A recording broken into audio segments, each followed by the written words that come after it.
On the roll call, we have Commissioner Palacio, Precinct 4, A.G. Cuellar, Precinct 1, and myself. We do have a quorum. Godfrey, do you have anybody on open forum? No, sir. Okay. Next item. We have the consent agenda for the board to consider. Oh, sorry. Consent with no concerns. Everything in order? Move for approval. Second. There's a motion, second. All those in favor say aye. Aye. Opposed, motion carries.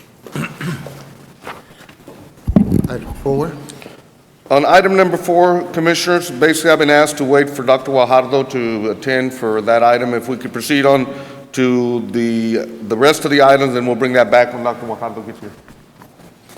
Proceeding under that, under item 4B, acceptance of payment of check in the amount of $446,417 from the City of Edinburgh for sale of excess lands related to the Raymondville Drain, subject to bond council's direction. This is the payment for the excess property that we had by the Edinburgh Airport. Move for approval. Second. There's a motion, second. All those in favor say aye. Aye. Aye. Opposed, motion carries.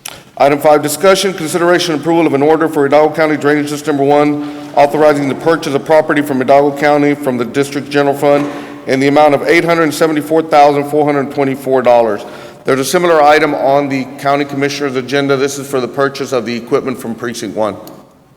Move for approval. Second. What? Question.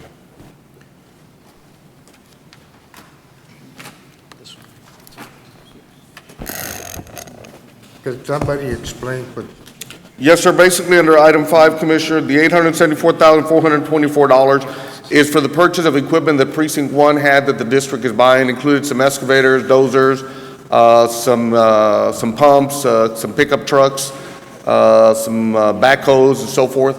This has gone through the auditors and through purchasing as far as getting the fair market value, and this is the report that we've got in on the valuation of those This properties. is in keeping with the plan for the buying of the assets, right? Yes, sir. Yeah, the same. No other question. There's motion, second. All those in favor say aye. Aye. Opposed, motion carries. Item 6, discussion and action of standalone project-specific professional liability insurance and/or Hidalgo County Drainage District Number 1 existing insurance requirements for architects and engineers on Hidalgo County Drainage District Number 1 projects. Commissioners, we've had this discussion or presented to the board numerous items. We have 3 different options, which are option 1, option 2, and option 3, and I'll discuss each one. Option 1 is Hidalgo County Drainage District Number 1 existing professional liability insurance requirements are as follows, approved by the Board of Directors April 2nd, 2013. Professional liability insurance with the limits of at least $2 million per project or limited to claim made, include at least a 5-year extended reporting period. Item 2, option 2, Hidalgo County Drainage Number 1 previous professional insurance liability insurance requirement are as follows. Policy with a limit of at least $1 million per occurrence or limited to claim made, include at least a 5-year extended reporting period. And option 3 is existing textile professional liability insurance requirements are as follows. Policy with the limits of at least $2 million per occurrence. Such policy need not be project specific or include a tail period for making claims and shall include a commercially reasonable deductible. Those 3 options are what the board has. Option 1 is what we used to have for many years. Option 2 is what we had. Option 1 is what the board took action on as far as professional liability, that we would have to go and re-advertise the RFQ. And option 3 would be increasing that insurance to $2 million and re-advertising the RFQ based on textile requirements. So I'm here to try to get some direction from the board as to what your wishes are. What is textile requirement? $2 million, Commissioner. And what is the county going to get? Sir? What are we going to get? We have different options on it. Right now, what y'all have approved is $2 million project specific. TxDOT is not project specific. What we used to have for many years is $1 million, which is the standard we've carried for, I guess, since the district's been around. What's the difference in cost to the professional? We've heard different dollars, Commissioner. We've heard from $35,000 to $50,000 for the difference in insurance on project specifics. Well, that's a lot of money. Yes, sir. And again, that'll have to be carried also by the subs, so it could be an additional cost for the consultants. In the past, we've carried the $1 million, which it has served the district fine. If it was up to me, I'd recommend we go back to the way we had our insurance policy. And if we do have a major project develop in the future, that we come out with a specific insurance required on that particular project. Rodney, the only request that I was making and suggesting that we make it, that policy be specific to that particular project. We've had cases like when we were involved in that litigation with the jail construction defects. So one or more of the individuals that we sued had no more insurance because they had been sued by other public bodies on the same policy that they were relying on. So they ran out of insurance by the time we got to it. Yes, sir. And that's what I was trying to suggest to you that we may want to attempt to correct. And those are the options that our purchasing department has looked at and again presented to the board for y'all's consideration. Do you have a price in 2 million, 3 million, 4 million? It depends also on the company, Commissioner, because an insurance company that might have had some legal action in the past would have to pay a different premium. So it'll fluctuate. So in essence, What I had suggested was a 2 million plus a 5 million umbrella. What do you think about that? The cost would be what? It depends on the firms, Judge. Well, I mean, can you give us an idea? We talked with one firm and they told us it would increase at about $35,000 to go up to For what, the, For a 2 per million? occurrence? yes, sir. But what if you get a 2 million plus a 5 million umbrella? I couldn't give you that dollar. I'd have to go back and get an insurance agent to give some We don't costs. want to make it too damn expensive for them. No, but if you get a 2 million plus a 5 million umbrella, it's not as expensive as getting it for every Or job. average. Oh, okay, Judge. I understand. but my concern is the contractor is going to pass that cost or include it in the project. So in essence, looking at it, the county would be paying more for the coverage. I'm sure it will, sir. It'd probably be harder for the Now, we're smaller guys. it's gonna cost them 35,000. So that, it's not gonna be out of their pocket. I'm sure they're gonna include it in the bid price. I would assume that it'll be included in their multiplier as the years go on and their cost of doing business goes up. So that's got to be included in increasing the multiplier. It's funny because in the line of business, I guess I do, and Mr. Cuellar does, I mean, I got a 2 million and a 15 million. And you need it. I mean, if I don't have it, they don't give me any work. Yes, sir. That's the way it is. If you don't have it, you can't be on the vendors. Sure. And to offset that cost, I don't know your business, but to offset the cost, you're gonna have to increase. Yeah, I think it'd be Your cheaper just to get a fees. 2 million plus a 4 or 5 million umbrella. Umbrella? Okay, sir. Instead of getting it for every every occurrence? project, yeah. I'm more than happy to modify that and bring it back to court and then put out the RFQ with those directions. Why don't you check around and see what the cost would be? Okay, I'll have our purchasing agent call different insurance companies, get some costs, and I'll send y'all all some backup information before I put it on the agenda. Because right now, we're at a standstill as far as not being able to hire anybody right now. Okay, sir. So we'll take no action on any of the items on 6. Moving on to item E, under 6, if that's the wishes of the board. Is that fine? Okay. Under item E, presentation of scoring grid for the purpose of ranking by the Hidalgo County Drainage District Board of Directors in connection with professional surveying services for Hidalgo County Precinct Number 4, San Carlos, Aguilar Pond, and San Carlos Dickerson Pond. We had 3 firms that were ranked: Quintanilla Handling Associates, Half Associates, Inc., and Lantec Consultants. The scoring are 95 Quintanilla, 94 Half, and 93 Lantec. And this is for a survey of a tract of land. We're probably looking at, I don't know, maybe about $3,000 or $4,000. Move for approval. Second. Those in favor indicate by saying aye. Aye. Aye, motion carries. So holding the ranking as such, under item F, pursuant to the board's approval, requesting authority for Hidalgo County Drainage District 1 to negotiate contract with number 1 ranked firm of Quintanilla Hadley and Associates for professional surveying services as it relates to the Hidalgo County Precinct 4, San Carlos Aguilar Pond and San Carlos Dickerson Pond. Move for approval. Second. Those in favor say aye. Aye. Aye, motion carries. Under item G, request approval to accept bids and approval to award contract sole bidder meeting all specification requirements for item 1, RFB number 130110327, hauling services cement riprap. And that would be under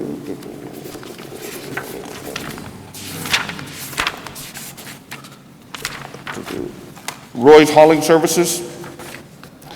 And under item 2, RFB number 130120327, Pit Run Caliche. Godfrey, I'm told Yes, that we sir. got to take those items separately. Can we just get I'll make a motion approval of G1. Oh, that'll be fine, sir. I apologize. Second. Those in favor say aye. Aye. Aye, motion carries. And under item 2, RFB number 130120327, Pit Run Caliche. Under the Pit Run Caliche is Roy Hauling Services also. Second. Those in favor say aye. Aye. Aye, motion carries. And I checked also with purchasing because I didn't really feel comfortable on only one bidder coming in. And what's happening is the requirements that both the county and the district has, they have to have 10 trucks of their own and so forth. So it's limiting the amount of bids that we received on some of these items. So it's not unusual that we're getting sole bidders. Moving on to item H, requesting approval of work authorization number 2 is R. Gutierrez Engineering for geotechnical engineering services for Alamo Expressway drain and South Floodwater Channel in the amount of $41,500. Second. Those in favor indicate by saying aye. Aye. Aye, motion carries. Item I, approval of budget amendment to fund R. Gutierrez Engineering work authorization number 1 in the amount of $227,251.07. Board of Directors approval on 4/07/2013, and work authorization number 2 in the amount of $41,500 from the 2013 bond series projects. Move for approval. Second. Those in favor indicate by saying aye. Aye. Aye, motion carries. Item J, requesting approval of work authorization number 2 with R. Gutierrez Engineering for geotechnical services for Northside Village, Hidden Valley Estates, Minnesota Meadows, Seminole Valley in the amount of $9,200. Move for approval. Second. Those in favor indicate by saying aye. Aye. Aye, motion carries. Item K, approval of budget amendment to fund R. Gutierrez Engineering work authorization number 1 in the amount of $199,384.22. Board of Directors approval on 4/30/2013, and work authorization number 2 in the amount of $9,200 from the 2013 bond series projects. Move for approval. Second. Those in favor indicate by saying aye. Aye. Aye, motion carries. Judge, Commissioner, we do have an item under executive session if the board wishes to entertain it. You do? Oh, I'm sorry, we still, I apologize. I'd like to go back to item 1. Item 4A, Yes, sir. all right, go Item ahead. 4A, discussion and possible actions as to the existing and future charge of the Drainage Advisory Committee formed on July 19, 2011 by the Hidalgo County Drainage District Number 1 Board of Directors. We have the chair and the co-chair here and one of the board members, several board members from the Drainage Advisory Committee that'd like to make a presentation to this Board of Directors for their consideration on what future charge they might have. We did have a meeting with the committee last week. I believe Commissioner Cuellar and Commissioner Tito Palacio were there, and representatives from the judge was there also. So at this time, I'd like to turn it over to Dr. Guajardo.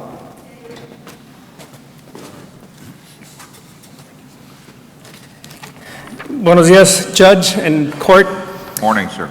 Good morning to everybody. I think that you have the agenda item 4A before you, so I'm not sure if it's necessary to go through the language here, but I would like to just provide some general observations and comments about really kind of the depth and the breadth of the experience that we've had during the last year and a half.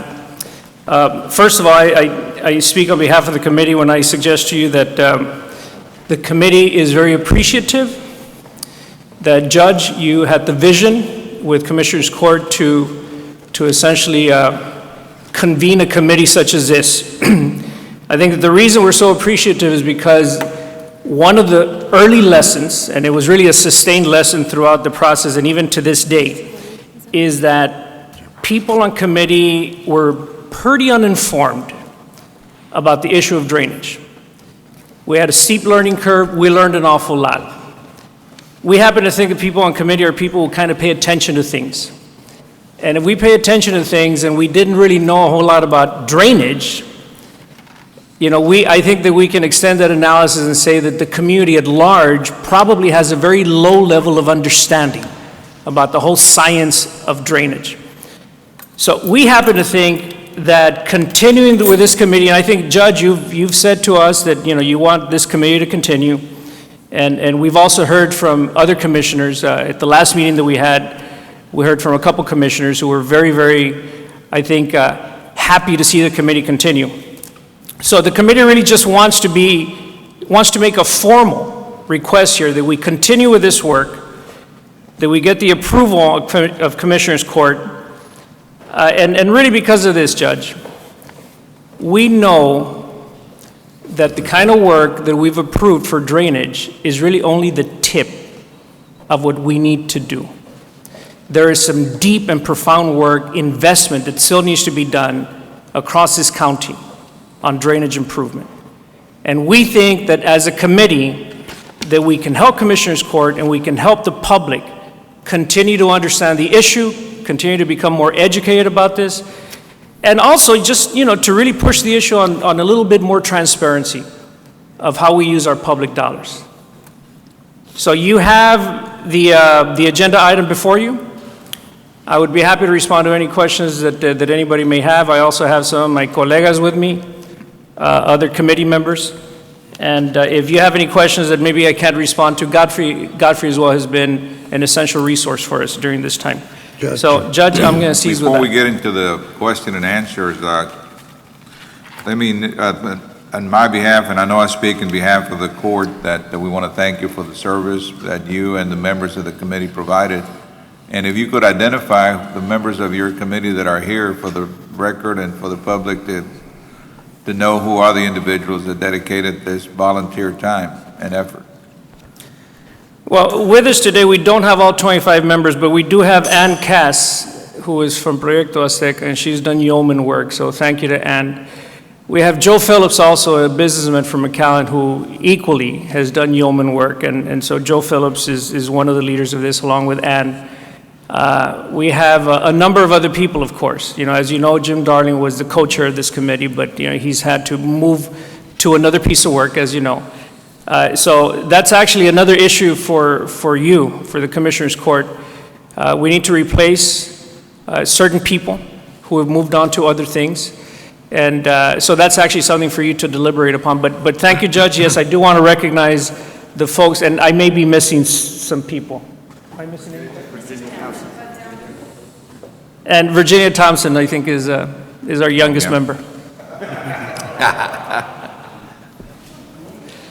All right, Commissioner, you were going to make a comment?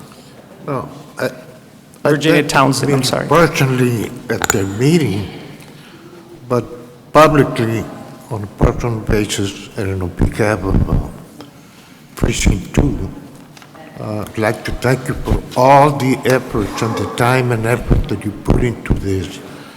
I think you provided the county and the residents of Hidalgo County with pure representation in terms of being transparent. I, for one, believe in that, and I think it's important that we establish some kind of a report with the constituents of Hidalgo County. And on behalf of myself and Precinct 2, I'd like to thank each and every one that participated in the committee. You did an excellent job. Thank you. Are there any other comments to be made by any member of the court? Well, I'd like to obviously make a motion for approval with a couple of comments. Obviously, this last bond election is a very objective bond election. It's only obviously because of the participation of a committee member that's based on business people that are out in our community. It's proven the path of success, and I look forward to working with the board committee. Most recently, before letting any of the rural development projects, we have committed to work with the housing advocacy groups. We're looking at working with different community groups as well as the committee to make sure that every project we're suggesting it will meet the demand and obviously the criteria that were set on the bond issuance. So we look forward to working with y'all. We appreciate your commitment. Judge, we do Yes, need to address the item on the composition of the committee. The recommendation was made from the committee that we take a look at, one, the number of members for the composition of the committee, and maybe go back and establish criteria, for lack of a better term, and revisit the composition of the committee in terms of the numbers. Yes. And I would recommend that somewhere it would be noted the committee would be meeting in the different precincts to allow input from the community. And as long as that is covered, I'll second the motion. So Judge, just an observation, if I may, pursuant to Commissioner Palacios's recommendation.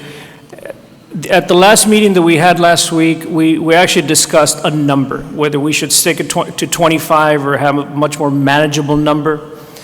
But I think that in the end, the idea that the more people we have, as long as it's manageable, the better it is in terms of outreach. The more people in Hidalgo County who know about drainage, the better it is. And so the original number was 25, 5 nominated by each of you, and then 5 at large by the judge. And so I think we're happy with 25. We would like to have a 25 that is committed.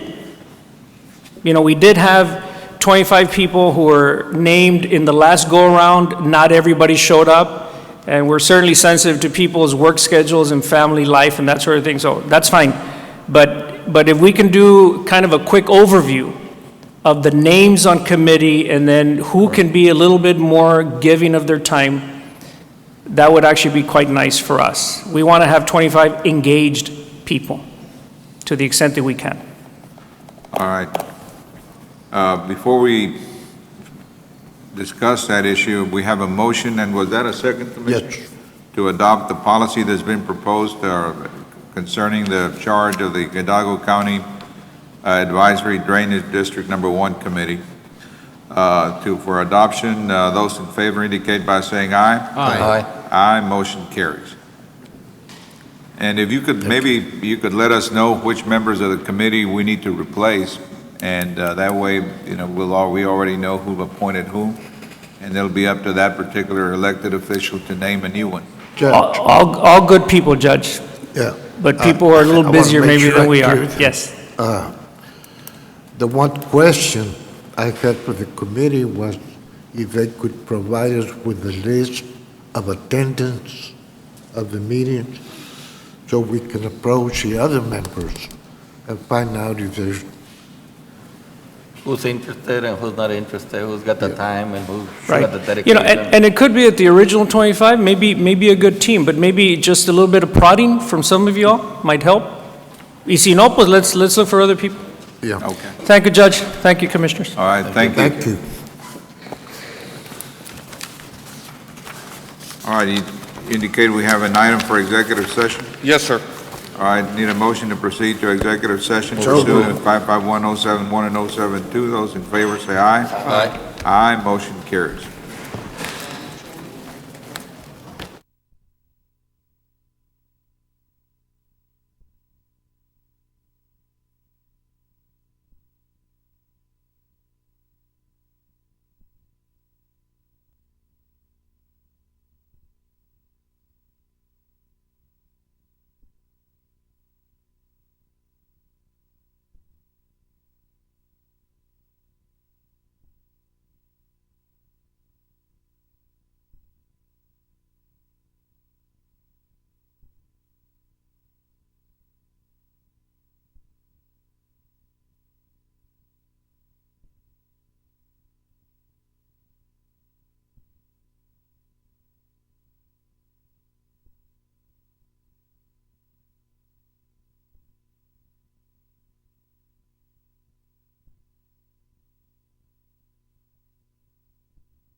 Regular Hidalgo Judge. County? You have to Oh. reconvene. Sorry. We're back in open session on our Drainage District agenda. Mr. Gatsa, Judge, Commissioners, we will proceed as directed under executive session. need a motion to adjourn. So moved. Those in favor indicate by saying aye. Aye. Aye, motion carries. Thank you All very right. much, Judge, Commissioner. At this time, we're going to be convening a regular Hidalgo County Commissioners Court meeting for today, May 7th, 2013. The entire court being present, we have a quorum. Please join us in our Pledge of Allegiance. I pledge allegiance to the flag of the United States of America and to the republic for which it stands, one nation, under God, indivisible, with liberty and justice for all. Ms. Townsend?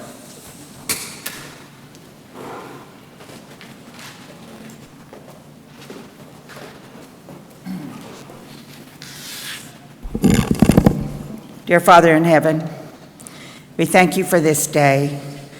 We thank you for the privilege of getting together to solve some of our county's problems.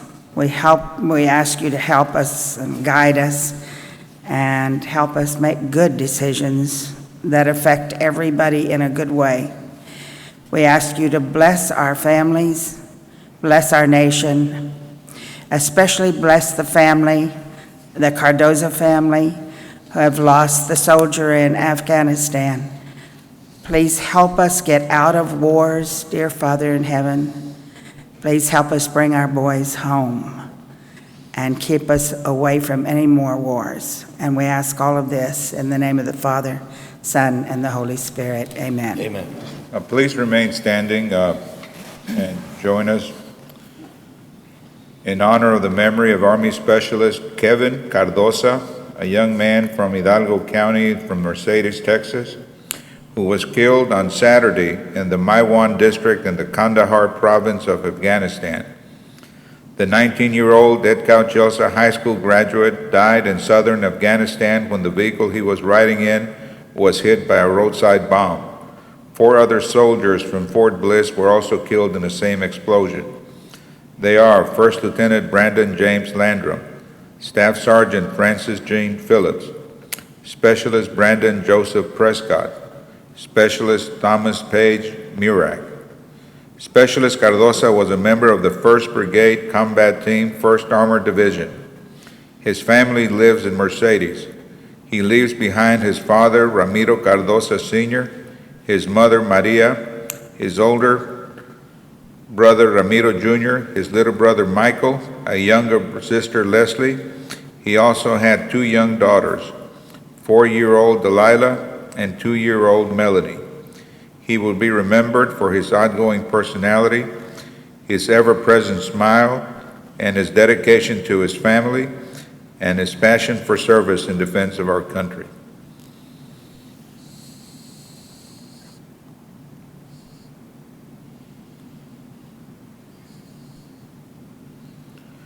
Thank you.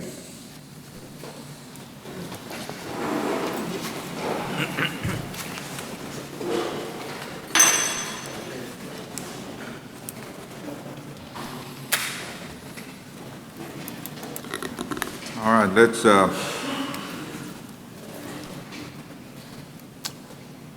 we're honored to have a gentleman here with us this morning, Mr. Mario Jorge, who is our local TxDOT Regional Director, whom was honored on April the 19th of 2013 by the Urban County of Hidalgo County, Urban County Leadership, and received the Urban County Leadership Award for his outstanding service to the County of Hidalgo. Mr. Jorge serves all of South Texas with expertise in his endeavors. Mario, can you please come forward under open forum and make your comments? Mario is one of our own. I guess we've adopted him. He migrated to this country with his family as a young man, as a young boy from Cuba. But he He has been educated in our local schools here in the McAllen area. And better than that, he met his wife in high school, and as I understand it, that's where they met. I hope I'm right? Yes, sir, that's correct. Okay, and so he married his childhood high school sweetheart and has made the Valley his home. Thank you. Thank you, Judge. I appreciate it. Commissioners, very humbled and honored to have received that award at the conference a couple of weeks ago. You know, I really go back and kind of think about our family's, you know, trek and to get to the Valley. And I have a picture on my refrigerator, which is a picture of our old home in Cuba. And it's a reminder to myself and to, you know, my kids about, you know, humble beginnings. It's a really run-down shack. It's about to fall down, and that's where we grew up. And so it's something very, very humbling to me. So again, I appreciate all the recognition, and it's really a team award for our team in the district. My direction to all our staff is to make things happen here in Hidalgo County positively for the community and in our transportation system. So again, thank you all, appreciate it. Judge, we're very thankful. And I would like the opportunity to take a photograph with you if you like. That way my PIO officer can put it on our newsletter, internal newsletter, and something, like I said, my staff will definitely appreciate. So again, thank you all very much.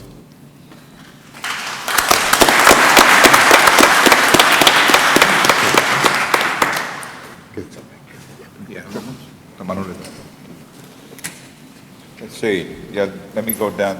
We ought to go Go down. up or- No, we'll go down there for you.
Hay que tenerla en la víspera.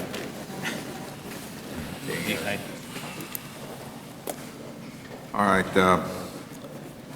let's move on to our consent agenda. Any concerns? Judge, I would like to ask that consent agenda item 9I be pulled for discussion. Need a motion to approve, subject to 9I. So moved. Approve. Those in favor say aye. Aye. Aye, motion carries. With respect to 9I, as Mr. Precious is asking to hold, the caption should state invoice 13-1-000010 instead of 13-11 dash 000010. It's just a point of information. It should be 13-1 and not 13-11, and then the extension. So if we could take action with respect to 9I, that reflects invoice number 13-1-000010. Approve. Second. Those in favor say aye. Aye. Aye, motion carries. Thank you, Judge, Commissioners. Thank you, sir. All right. Thought I saw Mr. Guerra here this morning. Yes, he's, Well, find out if he has an item on the agenda. yes, sir. No. Okay. Okay.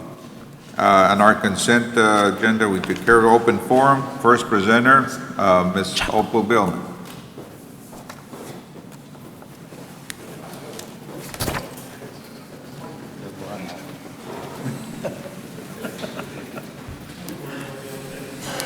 Good morning. My name is Opal Billman. I would like to report 2 ongoing crimes in Hidalgo County. The first one being I have been held in police-enforced false imprisonment for 16 years. False imprisonment is a crime. Second, the 275th District Court refuses to dismiss the case. I was sued for divorce. There was no divorce settlement of the community property owned by Joe and me. Our community property was not divided. It was left intact with a court-appointed beneficiary for it. Written state law instructs that when Joe Billman died, the law is the case must be dismissed. At that time, this case was over. The court refuses to uphold the law. Dismissal of this case removes the beneficiary from all involvement in our divorce settlement and in our lives. It also frees me from control of the court. If the beneficiary is running a tab for services rendered, who is going to pay that bill? Me or you? By you, I mean Hidalgo County. I did not invite this third person into a 2-people case. The judge did and gifted him everything we own. Payment for any of his claims can come from the 275th District Court, therefore Hidalgo County.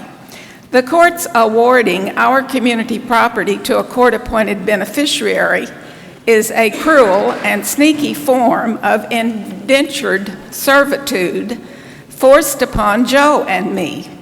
We did all of the labor. The beneficiary gets all of the benefits of our labor for free. Our land has history. Joe and I earned the money that bought and paid for the land and paid the taxes on the land for many years. The court's appointed benefactor invested no time or money, and he did none of the work. Neither did the court. The court inserted a person to award everything we own in a divorce action so the court can hang on to our community property, and that is not the law. Thank you very much. Next presenter is Jim Barnes.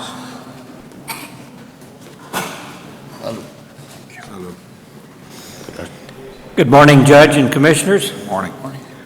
I'm Jim Barnes, one of the Owls, and also president of the McAllen Hidalgo County Tea Party. I'm here to just talk to you about the Commuter Rail Board. One board member of the Commuter Rail Board and several private citizens has asked if the commuter rail will make a profit, or will it need subsidies from an already overtaxed citizenry? Despite the fact that the internet data research by one of the board members shows that no system in the United States has ever been self-supporting, another board member insists that the data is interpreted wrong. We have asked for his interpretation. His stonewalling, rude responses, and arrogant attitude leads us to believe that it does not exist. Further review of the board shows that a recent court commissioner defeated for his position was allowed to appoint a board member just a few days before the end of his term. The incoming commissioner is not represented on the board, and one board member answers to no one. The board informed us at one point that the initial investment of $1 million would be needed to bring the existing tracks along Business US 83 up to the requirements for passenger rail traffic to move faster than 5 miles per hour. Then a question: would we experience the problem that Brownsville just fixed, a downtown with streets blocked every day by train traffic? Coincidentally, The Valley Metro bus system also parallels US Business 83. You are able to travel by bus from Port Isabel to Sullivan City. Put a few transfers, but you can do it. Why do we need a redundant system? How many buses would $1 million purchase? How many drivers could we put to work on a proven existing system? Texas House of Representatives from Westaco, Mondo Martinez, has filed a bill in Austin, HB 2423. It has been approved by the Special Purpose Districts Committee and will go to the floor for a second reading. This bill creates regional transit authority just for Hidalgo and Cameron County and grants them the power of eminent domain, gives them the authority to tax and issue bonds. I do believe that the bill requires that you approve it. 32 pages worth of bill later, I'm not sure. The present Commuter Rail Board is an unelected board. It seems to be an awful lot of power in the hands of an unelected, volunteer, and appointed board. Another point, the bill will allow taxing authority to increase the sales tax in Cameron and Hidalgo County. Will the increase in tax entice visitors from Mexico, which are a big part of our economy, to drive to Laredo for a better deal? The commuter rail requires a review of whether it is needed or not, whether we can afford it, whether the resources can be used more effectively somewhere else. Thank you for your time. Next presenter is Fern McClarty.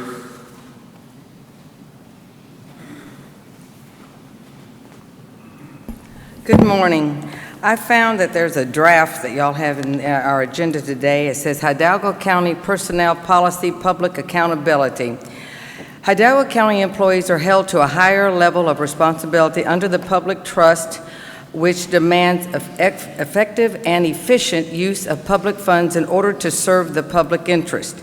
The use of the public funds should always be in the public's interest and not for an individual or private gain, and public employees should not be paid for time they do not work that is not otherwise guaranteed to them. The public interest does not tolerate wasteful or abusive excess such as padded payrolls or phantom employees. Hidalgo County is entrusted with public sources and must be answerable for fiscal responsibility to those who have assigned such responsibilities to them. As soon under the principle of public accountability, Hidalgo County employees should not be paid for time they do not work except otherwise permitted by the leave policy. So our question is, we have on the agenda today 10B, we're paying an employee almost $30 an hour, and at full salary was $61,800, and now they've gone to a part-time work status, and they're still being paid almost $30 an hour. And we were wondering how many employees are we paid through the county that's part-time that is paid $30 an hour. I also have a question to all the property owners. Did you receive a letter from the appraisal district? It states at the very top, it is not a bill. Well, sometime in October or November, it will be a bill. The value of your property is assessed now. And if yours is higher now, just wait. It's going to be higher soon.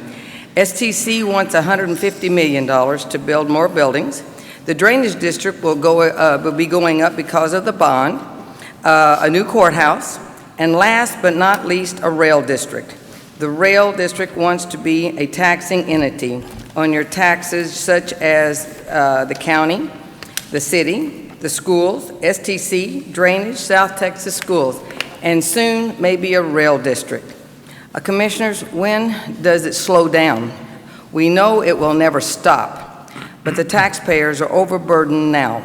And we're talking about a train that we're going to take our vehicles and we're going to drive over somewhere, we're going to pay to park and hope to God it's there when you come back. You'll get on the train and ride to nowhere, because we have no certain place to go.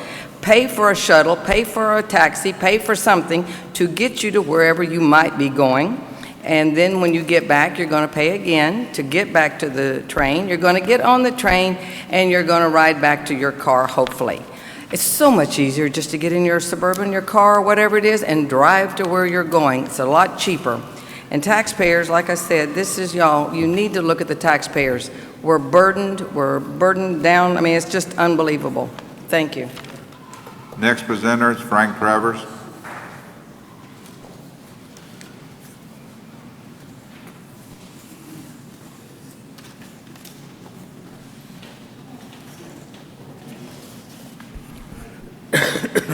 Good morning, Judge, Commissioners. Morning, sir. I also wanted to speak on this commuter rail subject. I wanted to bring to your attention the agenda which is published for tomorrow afternoon for the Commuter Rail Board.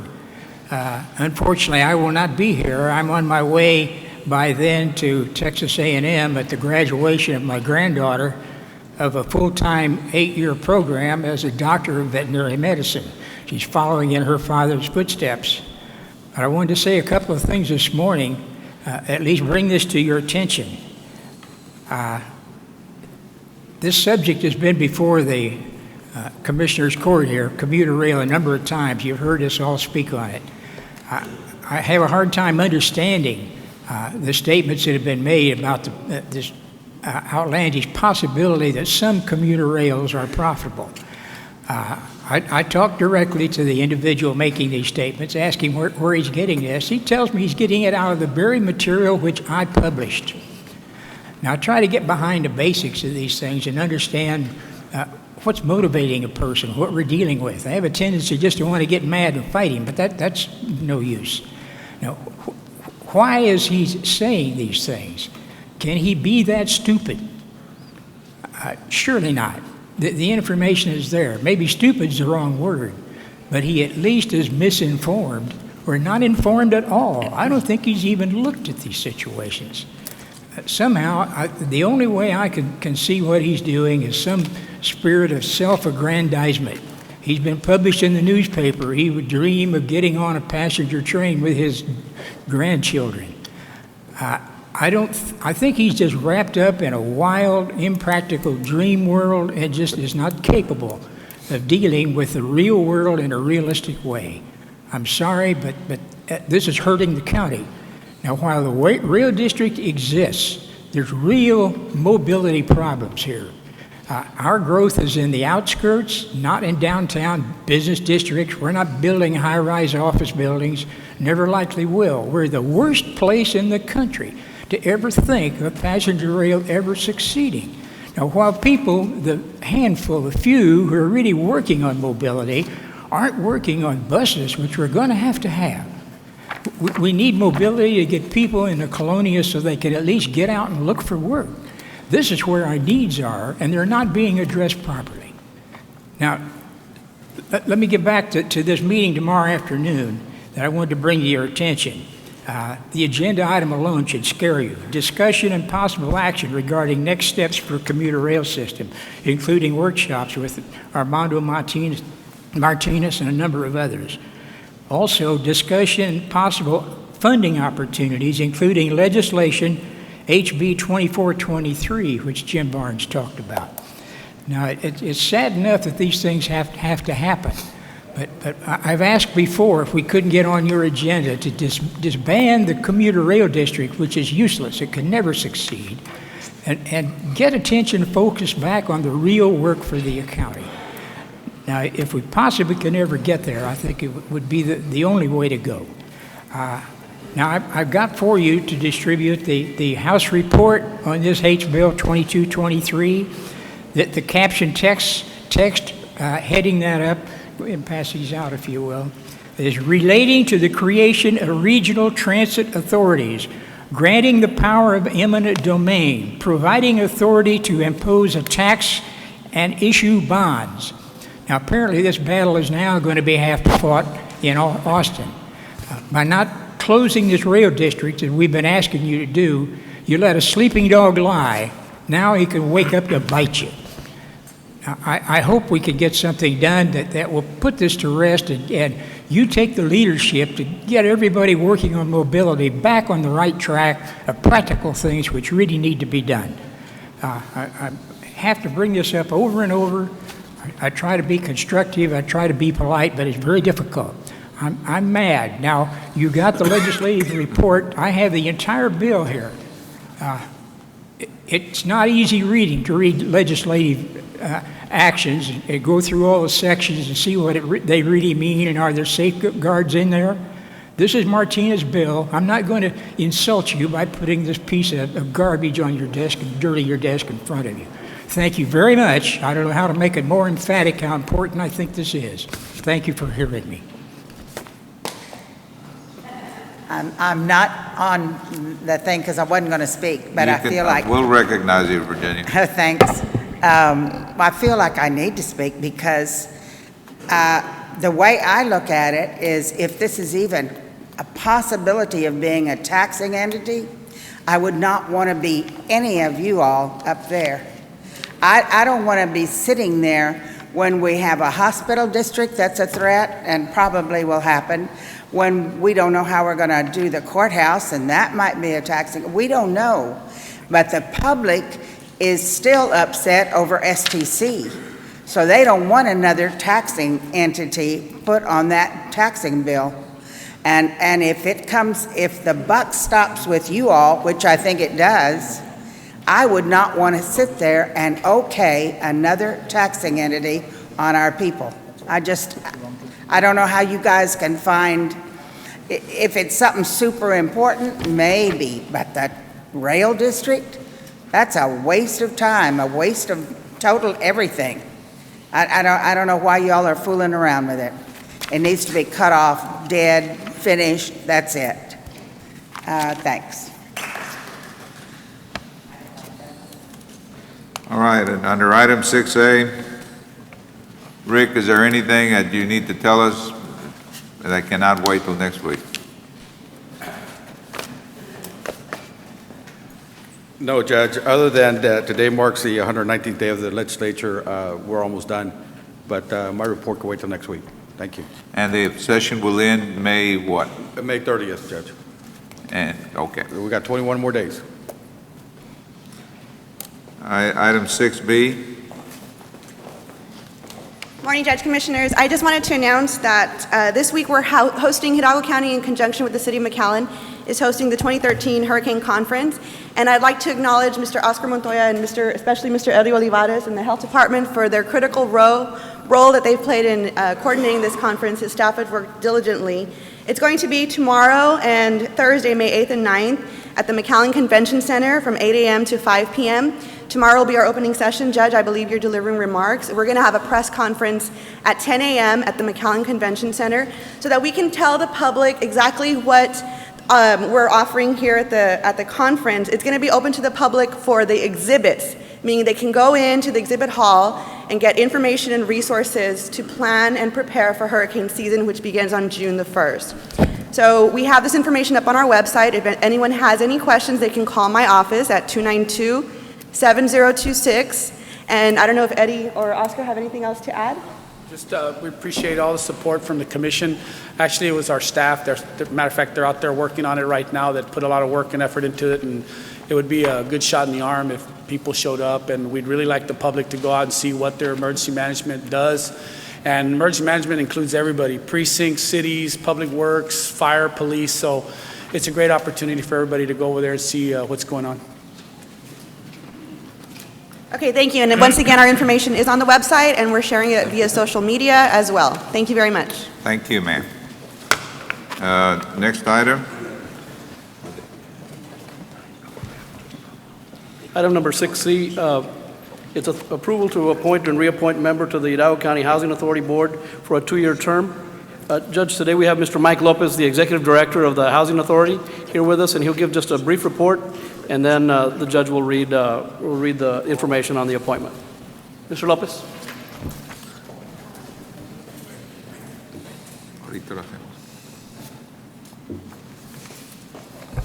Yes, thank you, Judge, Commissioners. on Mr. Eloy Avila. He's up for reappointment, and he does want to get reappointed. So moved. Yes.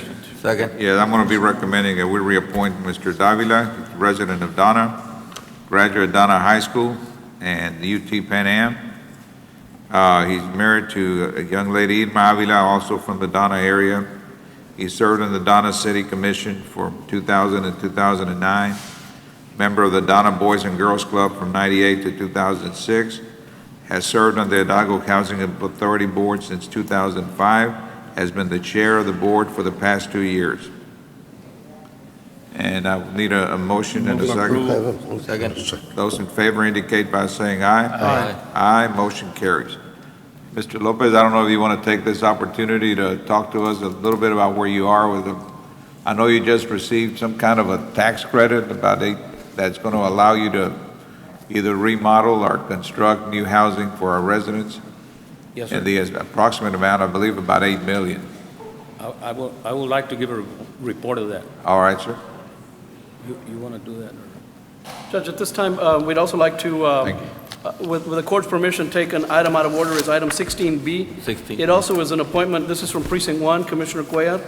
It's approval to appoint Sergio Diaz to the Hidalgo County Housing Authority Board for a 2-year term as well. Move for approval. Second.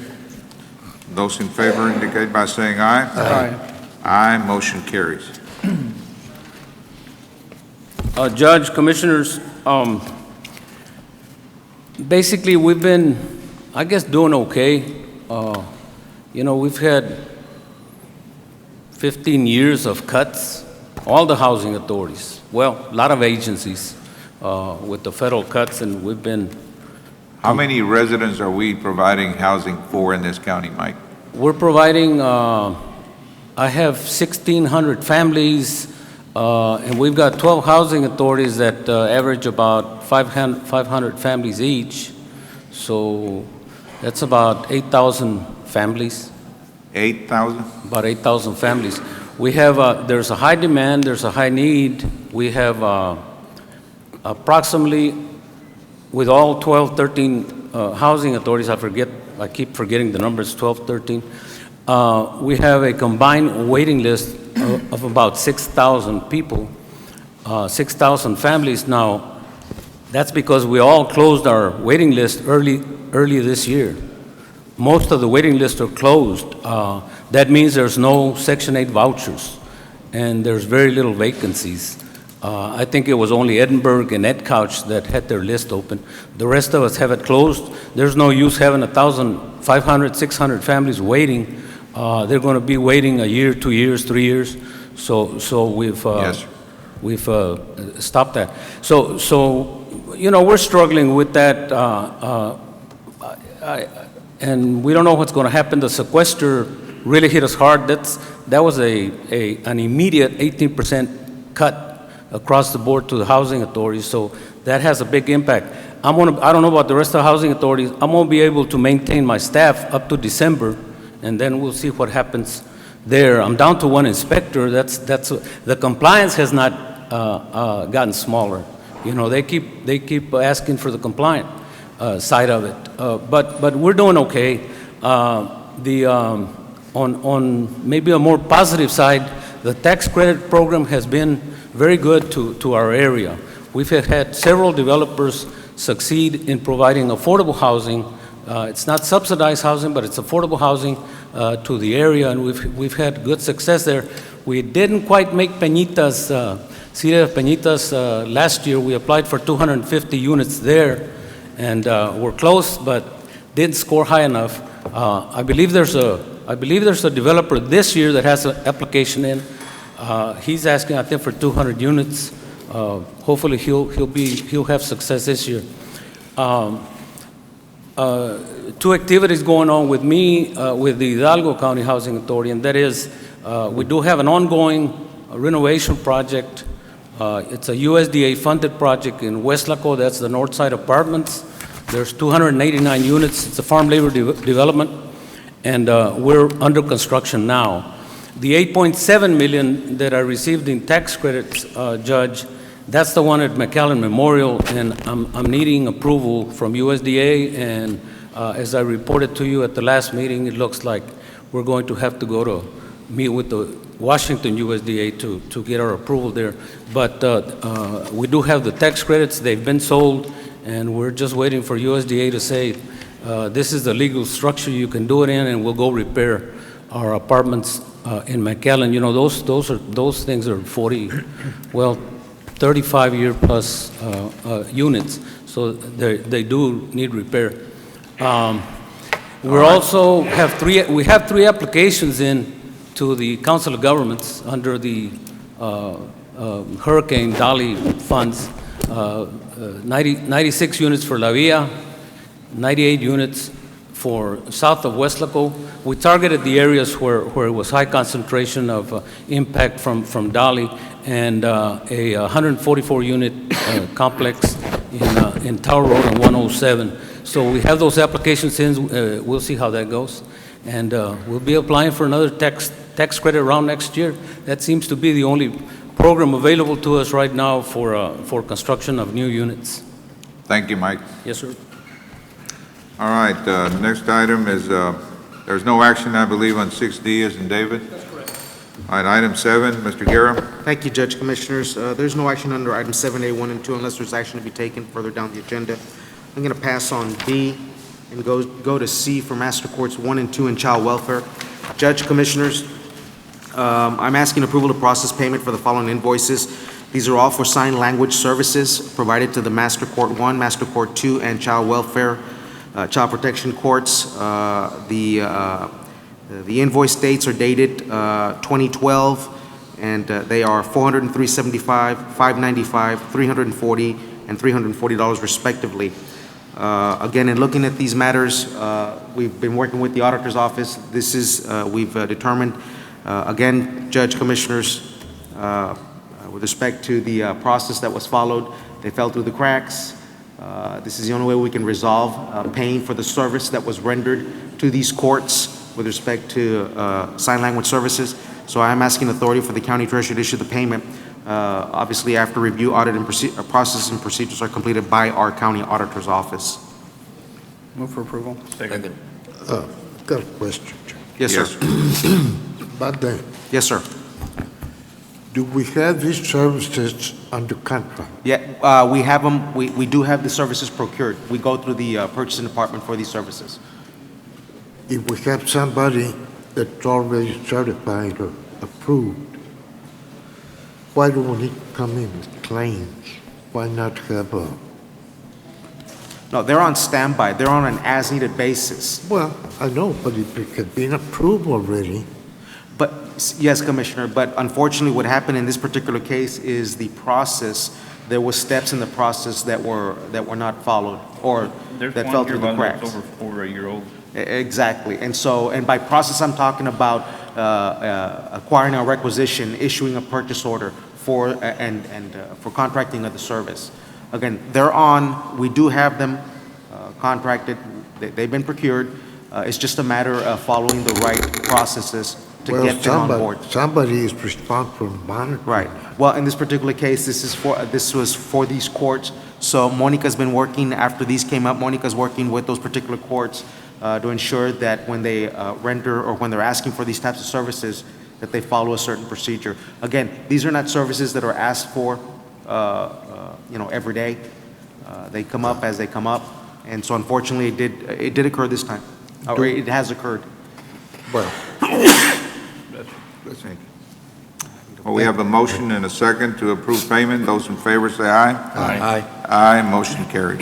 Before we proceed any further, acknowledge the presence of Mr. Humberto Garza, representing Congressman Filemon Vela, who represents the eastern part of Hidalgo County in Washington. Is there a particular item you're here on, Bert?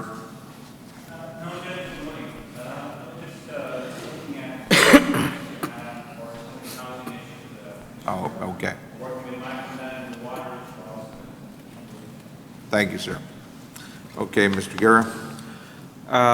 Item D. Item D, yes, this would be with Josie and Victor. I'll ask them to come to the podium.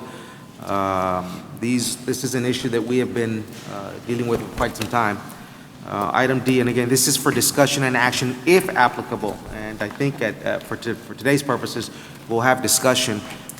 We want, Josie will bring up the issue of the biometric electric clock policy as one of the methods by which to account public accountability policy, which has been brought up in the past to Commissioners Court, and a modified policy on leave for FLSA exempt employees. Josie? That's correct, Judge and Commissioners. These are policies that are either proposed policy changes or policy amendments to some existing policies, some that you've reviewed in the past that have been up for discussion, and basically they're being brought before you again to address some issues or concerns that have been raised regarding time and attendance, specifically employees not keeping accurate time, having others clock in and clock out for them, or modifying their timesheets inappropriately, abuse of our existing overtime policies or our comparable leave policy that we currently have in place for exempt employees, and also to address the misconception that there was a memo that was put out several years ago, and it left some exempt employees with the impression that they didn't have to work their full 40 hours a week. So these policies were drafted in an attempt to address some of these issues, and they're basically up for your consideration and discussion at this point. We've already received some input from various departments and elected officials, and again, the first one that we think you should take up is the biometric time clock, to include the biometric clock as one of the official timekeeping methods that we currently have with the county. Judge? Yes, sir. Question on that particular policy. I think the policy says that the biometric system, clock system, is going to be the official system of Hidalgo County? That's not correct, Mr. Fracio. Is that what the policy reads? It's an official basis for timekeeping.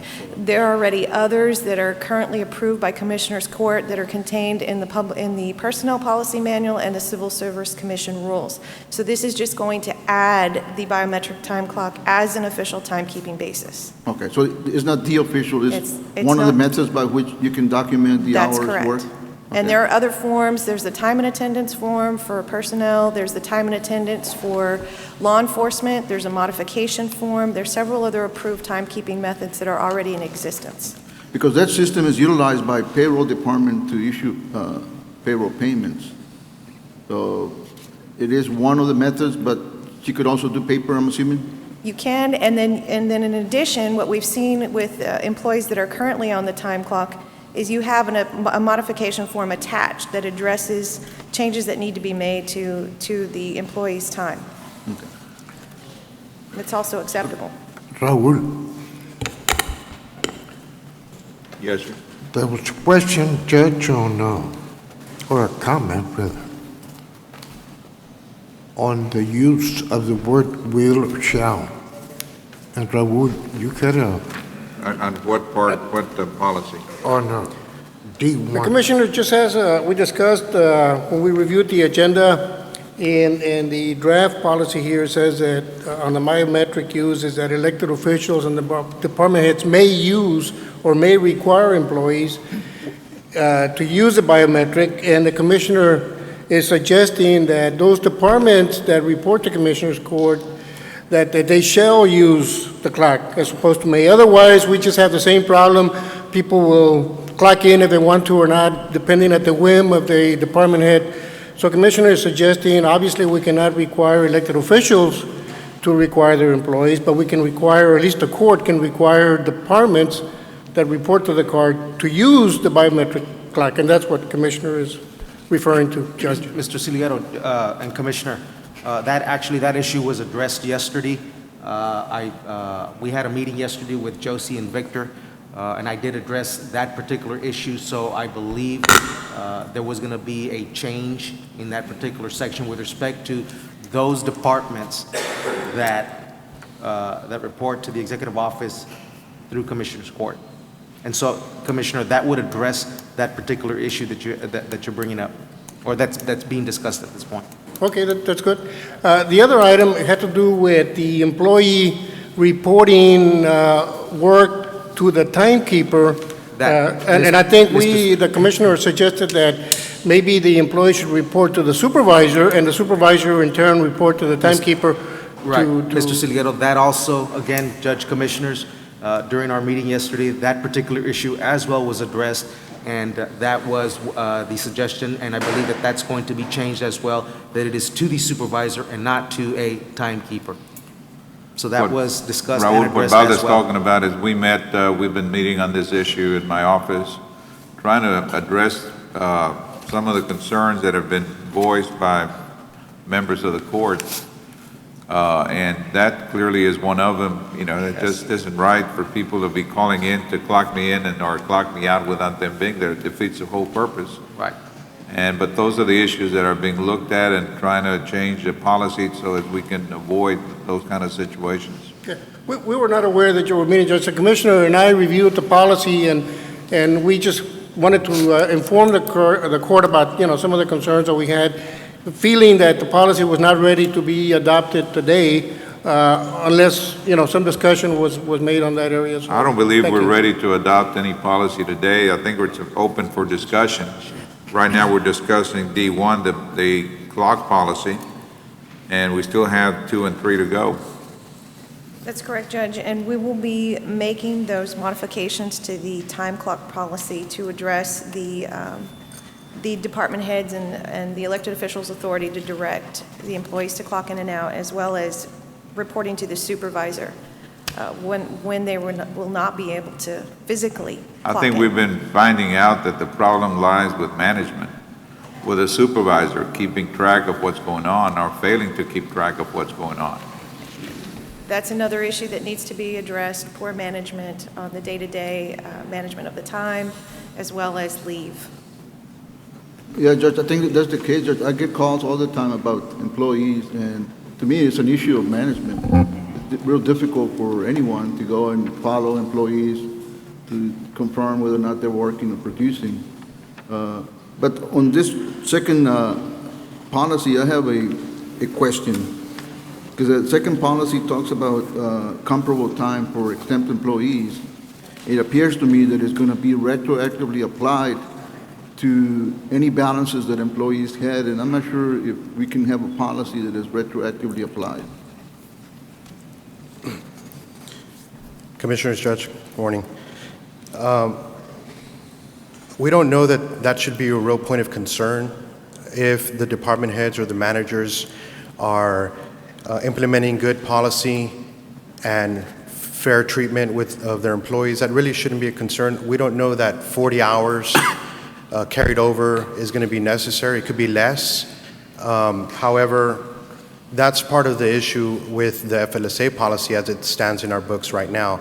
It really gives the department heads and elected officials the discretion to implement their own method of tracking and allocating for compensatory, or what we're going to call comparable leave. And there's really no consistency throughout the county, whether it be an elected official, officer, or department head.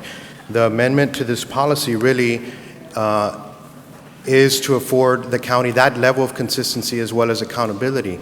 If there's a particular department or elected official office that is concerned about the 40-hour carryover limit, we would certainly encourage them to contact our office so that we can address that issue and determine if there's maybe some other concerns that we need to be aware of in that respect.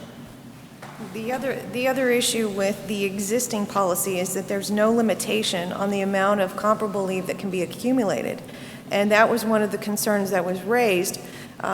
We shouldn't have situations where employees are banking comparable time in excess of 80, 120 hours. That's not right. No, Judge, we shouldn't have that, and I think it would be a disservice to the county to have employees that have the ability to take off weeks at a time because they have an excessive amount of comparable time banked. And so that was the intent, to place some limitations. For our next meeting, why don't you invite the chiefs, well, anybody from chiefs of staff or whoever their designee to our meeting from the county commissioners? Judge, but you got to understand, sometimes there's a need to have folks work more than 40 hours. And I have that issue in my office. I have individuals that have hundreds of hours of comparable time, but I have a policy in place that they can only use 16 hours per pay period. In other words, they won't be able to take off an entire month or 2 months off. I have to make sure they have Well, we need to sufficient look staff. at what makes sense and make it uniform so that the whole county is in play and not just your department. If it's a good policy, we ought to adopt it countywide. But I have specific needs, and like, for example, right now, we're trying to wrap up our annual audit. So I gotta have folks there, and they work after hours, they work on weekends, and it's gotta happen. But I manage their time the way that I see it fit, in order to make sure that I operate my office the way it needs to be operated. And there are specific circumstances where that's going to be necessary. We've talked about this before with the elections department, possibly the health department. There are individuals that will have to work in excess of the 40 hours, and so we will address those individually.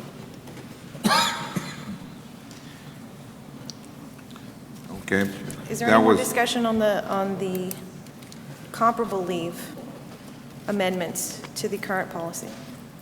Look, my office has been getting some requests for information about employees that are working for the county and doing outside work outside the county and different things.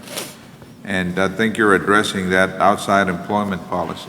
Okay. The other issue with regard to this one is we've had some suggestions that comparable leave be allowed only with the express written permission of the elected officials.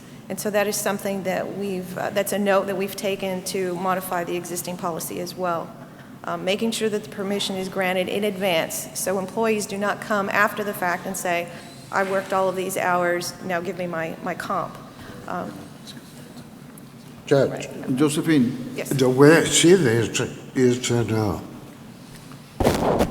the executive officer of the county, in this case, Mr. Guerra, needs to play a more active oversight of the departments. And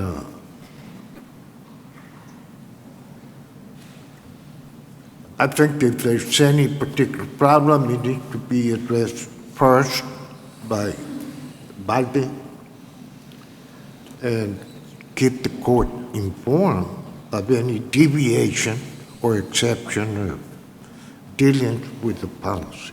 Commissioner, that's the case right now, where it's not the Well, I'm not going to argue that, but that's the case.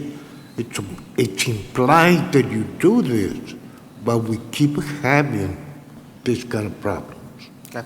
So, And Commissioner, just so you're aware, in our meeting yesterday, that type of oversight was discussed, and we did discuss implementing some measures to allow for that type of oversight so that it's not something that's occupying Mr. Agueta's time on a day-to-day basis, but coming up with some system that will allow him to readily identify departments or employees where this comes up, and then allowing him the opportunity to, at that moment, address that issue, nip it at the bud, if you might say. I could be bringing up the point that we need to have Balde more involved with the department heads and everything in terms of evaluations, for example. And I haven't seen any movement in that direction, Balde. You know, as members of the court, we simply don't have the time and the mechanism to evaluate the department heads as we should, as a court. Pero if you go back and look at the policies that you're looking at now, this is an area that I think we need to look at and develop some kind of a system. Our present policy requires the employees to contact the elected official responsible for their department, I guess. In the departments that do not have elected officials directly supervising them, that's where Balde comes in, and that's where we come in. I believe we are the elected officials. Am I correct? There is a difference in department heads who work for the county and that are not elected officials, I understand that. But the ones that are hired by the county, that are under a county department, then we do have the ability for oversight, but in this case, the exec officer is going to do the evaluation and keep us abreast of what's going on. Well, I'm only talking about outside employment. If anybody's going to be working outside their employment with the county, they need to get written, this is our present policy, may not be followed, but our present policy requires a written statement. Is that the case, A lot of those Josephine? people have to work two jobs, you know, but Yeah. at convenience stores or the mall or stuff like that, but there are some jobs that are a conflict of interest. They shouldn't be working on. Right. Well, that's what this policy, the one that we have says, if their outside work adversely affects the employee's availability and usefulness to the county. So, I mean, that's a decision that has to be made by the department, by the elected officials supervising. Do you have Judge, but I think in order to evaluate that, you got to have a mechanism. That question comes up when we do a payroll audit, and we see that some employees might be working at a job that is possible conflict, but we don't have a mechanism to request. And that's another issue that we've been asked to address, Mr. Fracio.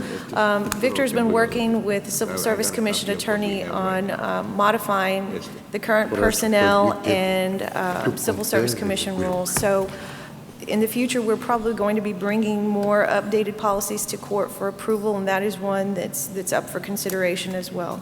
But at this time, the discussion is on the comparable leave, FLSA non-covered employees, and what I wanted to make clear was that an FLSA exempt employee is not the same thing as a civil service exempt employee. So this particular policy may apply strictly to employees that are FLSA exempt, and some of the precincts and departments may have employees that are civil service exempt, but not necessarily FLSA exempt, and that goes to the discussion that we've had before on the test, whether or not they actually qualify to be considered as civil service exempt. And so that's another issue that we've been reviewing periodically with the Human Resources Department, as well as the various elected official offices and departments. That question comes up all the time, because folks say, I'm exempt. But you could be exempt from FLSA, from the orientation, from civil service. So I think it needs to be defined and clarified as to what does it mean by being exempt. It is a time management tool, Judge, Commissioners, at the end of the day. It does not give any employee the authority not to work. And so, with that being said, I'm FLSA exempt, but that doesn't give me the authority to come in and work 5 hours this week. What it does do is it allows the court to manage my time in that, on average, we're putting 70, 80, 85-hour work weeks, and so it allows the court the ability to manage my time at this level. And so you ask about a clarification. Again, to be FLSA exempt, I agree, means that it allows the employer to use it as a time management tool. It does not allow the individual who has been designated by whatever mechanism, the exam or the test, or through or being professional through an IT exemption, doesn't allow that individual not to put in their required time as per the job description.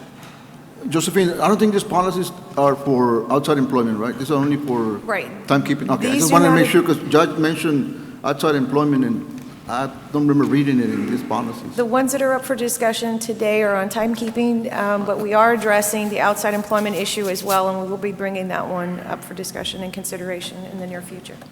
My simple comment is probably our biggest asset in county government is the human assets. And at the end of the day, the greatest error that could happen is in time and attendance. And in here, I don't think that we have, I understand what Valda is saying, it's a time management tool, but we don't have a policy or standard that we follow, both in an elected office or in a countywide department. But I think that what you need to do is discuss all issues. We'd love to be part of that, Judge, in the discussion of the policy to assure that at the end of the day, we're holding accountable all our human assets to put in the required time for what they're being paid for at the same time that they're doing the job that they're supposed to be doing. So we're big advocates of the policy, and we're hoping that we can bridge the gap between the theory and the practical sense, and where we all hold to a standard. What I'm afraid of is that we're going to hold the standard to one and forget the standard for others. And I'm a big advocate that we should figure out where the standard would lie for all, so that we can all operate with the same measure. And that's great wisdom, Commissioner. This policy really sets the foundation for having that standard and applying it for all departments, elected officials. Whereas right now our policy says it's really up to the department head or elected official at their discretion, and there's no standard. So we don't know how the individual departments or elected officials are managing comparable time or their employees showing up to work. And we think this goes far in laying that foundation and then setting a standard practice to follow it for the long run. Well, thank you for making us aware of what you're working on, and we're not going to be voting on it today. I have a couple of comments on the last one. I don't know, are you going to go through all of them or not, Josephine? I don't think we need to go through all of them today. We basically just wanted direction from the court on how to proceed. This is one of the options that's being presented to the court for consideration. Probably, Josie, the direction should come from the chiefs of staff when we're at that meeting. Okay. By then, they will have discussed it a little bit closer, a little bit more clear with the elected official, and we'll have a better understanding. And we'll set that up, Judge. And the letter of concerns that I think I sent a copy to your office, it's got those 2 comments or questions. You might want to take a look at them. And if you have any additional suggestions, comments, please refer them to us, Mr. Professor. Thank you. Thank you. All right, thank you. Ms. Townsend. Probably not a smart question, but why isn't it written in the job descriptions, what's expected? It is. I mean, it should be, so where our problem seems to lie, or at least from a taxpayer's viewpoint, is people taking advantage of the situations, whatever they are. If they've got it in good with the head of the department, they get treated differently or whatever. And we get a lot of phone calls about this because there is absolutely nothing that makes people more upset than what we've talked about before, where it isn't fair, straight across the board. Well, when somebody is hired by the county, which I think is a big privilege, you know how I feel about it, I think they get a whole lot of good stuff. And so if somebody is hired and the job description is there saying what's expected of them, why aren't the hours or the thing that's expected of them on how much time they spend actually in the office doing the job and how much they can be out or something, why isn't it explained from the beginning? So once they start taking advantage of it, you can pull back and say, wait a minute, that isn't how you were hired. I don't know, there just doesn't seem to be anything that people will look back on and say, oh, I'm sorry, I didn't know I did that.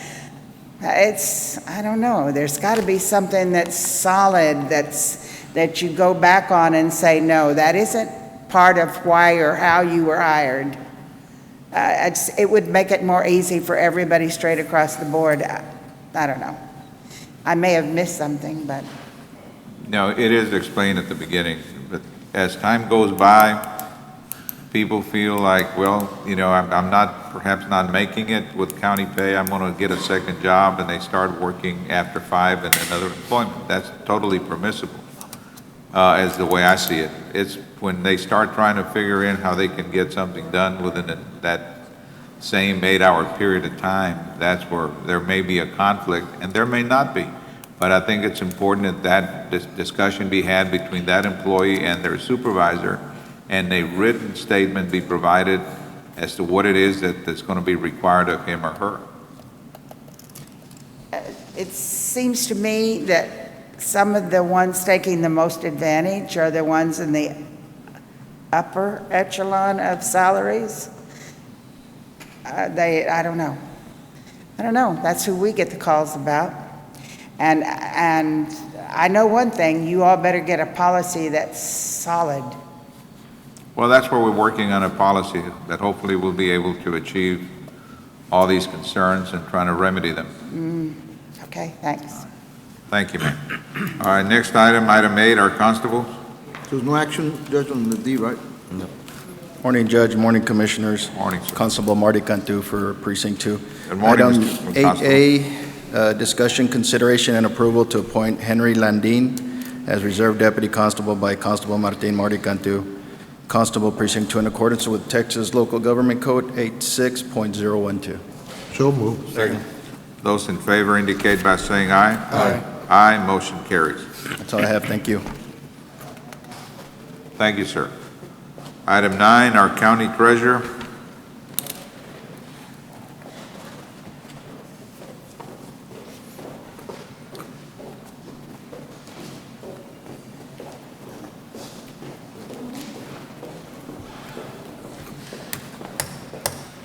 Good morning, Judge, Commissioners. Morning. There's a handout for you that Darlene is going to pass out regarding this particular item on the agenda.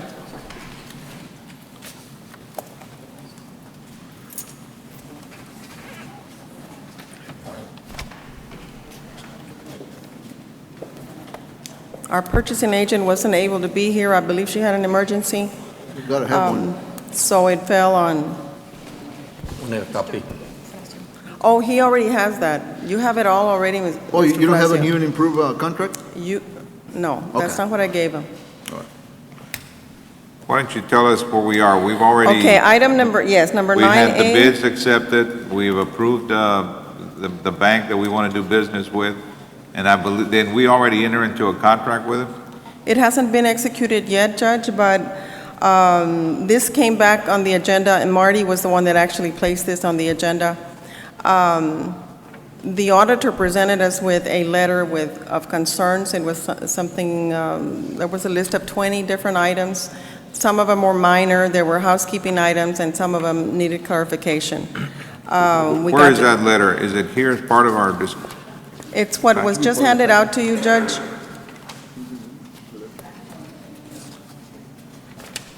Which one is it? There's two items that you received. I don't have. Yeah,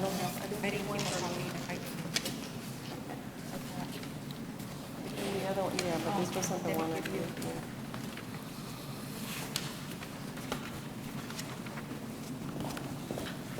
I gave copies to, okay, here it is. It's the agenda. The one that has underlined Eufrasio letter number 5 and number 6? Yes, that is the one that was provided No, there's a letter from the bank. back to with the clarification on all the concerns that he had. county. The That's letter why, is that's attached why to- it was from the bank, and it has Eufrasio letter number 5, Eufrasio letter number 6, and it makes reference to the whole thing. Judge, what happened, I reviewed the contract that was approved by court, and I had some comments, questions, clarification. All right, and your first comment, so we can make sense out of it, is number 8, comprehensive list of service prices? I don't know, do we need to go through each particular item? I think we clarified everything. At this point, I think we're ready to execute the contract. Legal saw it, the attorneys for the bank also saw it. They saw all the responses, and I think we're ready. Yeah, we met several times with the county treasurer's office. We met yesterday with the bank. Yes. And I think we were able to clarify. We addressed all the concerns that he had, Judge. Well, if you've already resolved some of your concerns, why don't you just tell us which ones have not been resolved so we can talk about those? I think most of them have been resolved. I think all of them have been resolved. We had one last one, but I think yesterday. Well, if they've been resolved, then why do we need to consider them? Judge, the only thing we need to do is we need to have the court approve the depository agreement as amended. All right. Number 2? Number 1. Number 1. All right, move for approval. Second. Those in favor indicate by saying aye. Aye. Aye, motion carries. Now, that contract is where, Norma? It's supposed to be delivered to purchasing. Okay, but we need to attach it to They may the, have it already, right. But you it don't needs- have it yet? Did you just check with them? Yes. Do we need Okay. A2, the signatories? Yeah, but a Yes. copy needs to be given to the, He's still on item 1, Judge. yeah, a copy needs to be given to the county clerk to attach. Yes, into I know the- I know the drill. right, Thank thank you. 9.2 was approval of signatories for a new depository bank, and that was the other list that I presented you that had all the people No, that no, are They authorized. haven't taken a vote yet. You voted on one. They voted on one. Oh, motion, you have a motion and Motion second and on second. one. You need to, we need to vote on that one. Take a vote. We need to vote. Okay.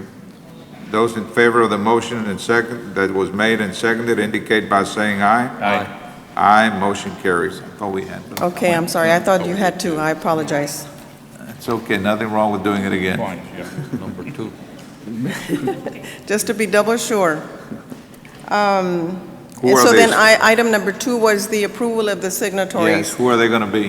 The list was provided to you, all the different departments, the people that are authorized to sign. Now, I may add at this point that the bank has invited all signatories to be at the office, I don't know the address of the Lone Star National main office, do you? Things tomorrow, right? Their main office on Nolana, from 3 to 6. They would like for everyone that has authority to sign on any of the checking accounts for their departments to please be there. They will also be providing, they'll have some kind of an exhibit with all the services that they provide, so that the people that do the work at the county know exactly how it is it's going to be done there with them. Norma, do we have to vote on who the signatories are going to be? Yes, and this was because the bank... And where is that list? I'm looking for it. It's there. Okay. I guess you can read them. The one by bank one. was requesting this for security purposes, Judge, so that no one other than the people that are on the list are able to sign. All right, so Judge. do we just, instead of reading each one of them, do we just refer to the You list? can, yes. A1, number 38563? Or AI? And there's another one. It's item 9.2, which is It's here. It's on the 982, Judge, the one that Okay. you're currently discussing. I have a couple of comments on that one, whenever I may. It's a 4-page document, the one that I'm referring to. Okay. There's a listing of all of the accounts and the names. Steve, If you'd can like, you- I can, for the record, just mention who they are, if you'd Yes, like. for the record. You wanna Because the name all of them? auditor... Okay, go ahead. The auditor treasurer has 10 accounts that we handle, and adult probation has 2 accounts, community service agency has 3 accounts, county clerk has 5 accounts, district attorney has 4 accounts, district clerk has 4 accounts, and drainage district has 5. Head Start has 3, tax office has 3 accounts, Urban County has 12 accounts, and the Judge, sheriff's office has 6 accounts. But you're not stating who the Judge. signatories are going to be. Judge, I'd recommend that the motion includes that this listing be attached to the minutes of this meeting Okay. so that the clerk can have it and the record will show that you approve these individuals to be signatories. I'm going to take your recommendation.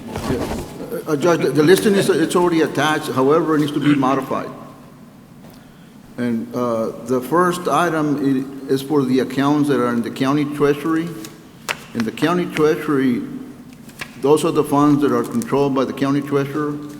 And according to the statute, that account needs to have 2 signatures, the county auditor and the county treasurer.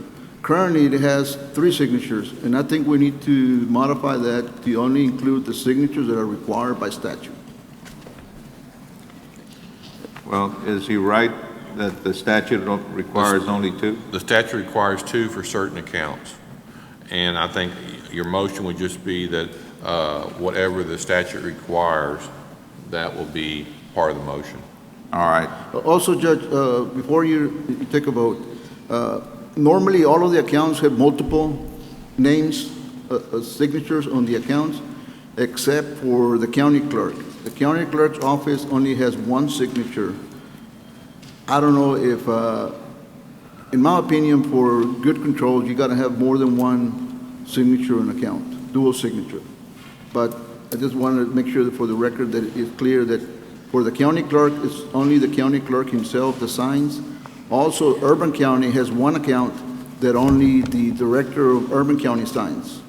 Only his signature appears on that one account. My recommendation to be more than one individual signing on those accounts. The one you're referring to in Urban County is the Industrial Development Corporation? Yes, ma'am. Where Yeah. Diana Serna is the only one that's Yeah, it's authorized? the Urban County Industrial Development Corporation. You want somebody else? You want to add Well, the My judge? recommendation is to have somebody else. She has several accounts, and the other accounts, I Is think there the a county reason? judge signs and some other county commissioners sign also. If I may. Yes. Not me. Judge, that account was placed under the Urban County program many, many years ago. I have had no activity with that account in the time that I've been there. So when we processed all of the paperwork, I was actually the one that signed it. But if somebody wants to take that one over, I'd be very happy to hand it over to somebody. Just add another signature. But the thing is, like I said, I have no activity with that account. Okay, and so should we close that account? There is money in All there. right. What do you recommend as treasurer, Norma? Do we need somebody else or not? I would recommend that we place you on there, Judge. That we place who? You. Okay. I got no problem. What about the county clerk, Normita? I'm What sorry? about county clerk? On the county clerk, you said, let me see here, yes, there's 5 accounts. And he's the only one that signs. As long as I've never looked at their accounts since I don't handle those. I only handle the first 10 on that list, which are the UPL, the FEMA, the infrastructure, general fund, special fund, debt service, the capital project, trust and agency, proprietary, and payroll. Those are the ones that I control. All the other ones have their own. I know that that particular account probably has thousands of checks coming through it. The county clerks or? The county clerk, I mean, all the filings and, Probably so, yes. But he has his staff I don't do the bank recons for them either. They do their own. do you have a recommendation? Well, since he's not here, I don't know if this is, if by statute, Well, why don't we leave it the way it's suggested here, and then Okay. if we need to change it, bring it up next week? all right, we can do that. And just for clarification purposes, on those first 10 accounts that the county auditor and I handle, we have a third signator on there, and that's Arturo Bajardo. I know he doesn't have to be on there, and there's been some issues recently in some other counties that I think the county auditor's listserv and the county treasurer's listserv has seen But that it's 2 out of 3, right? there are people that would like say you, Commissioner, would want to say, well, you know what, I want to be on there too. No, I'm fine.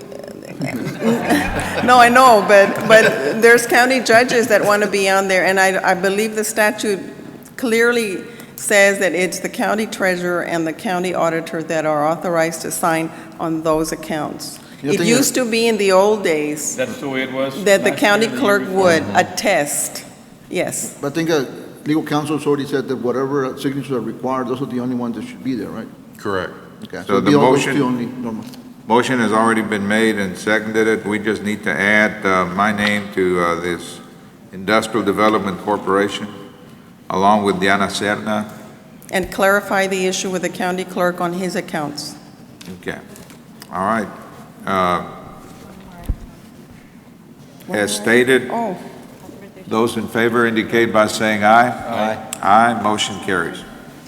okay, now we have one more item, and that is authorization for the county treasurer to facilitate and coordinate the opening of all new county bank accounts as well as the closing of bank accounts for auditing purposes.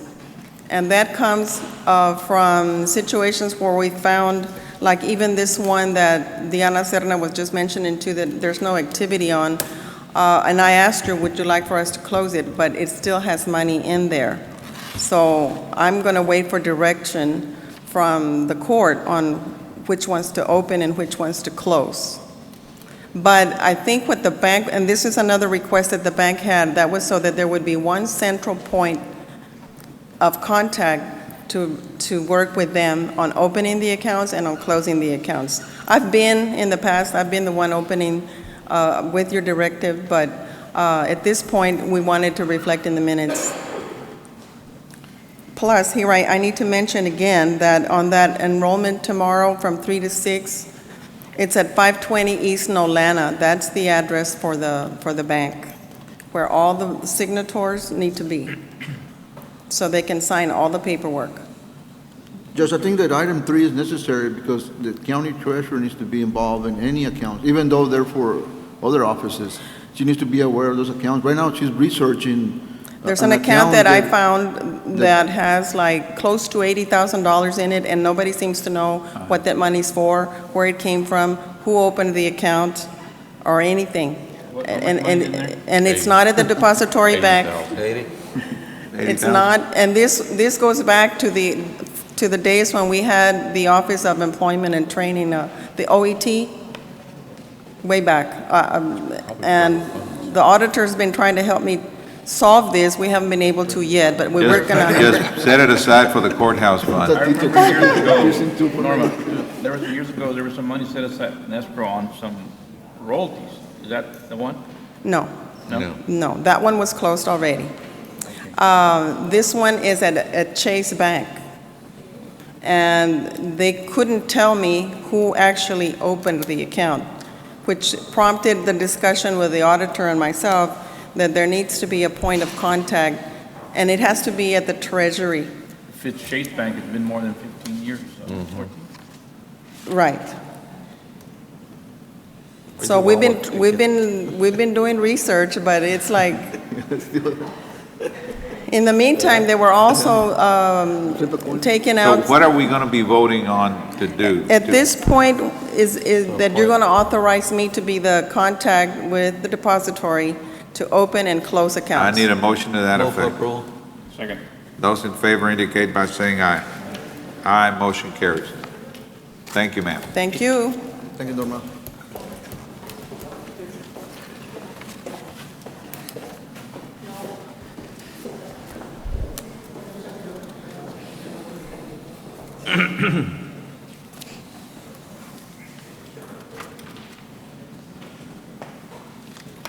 All right.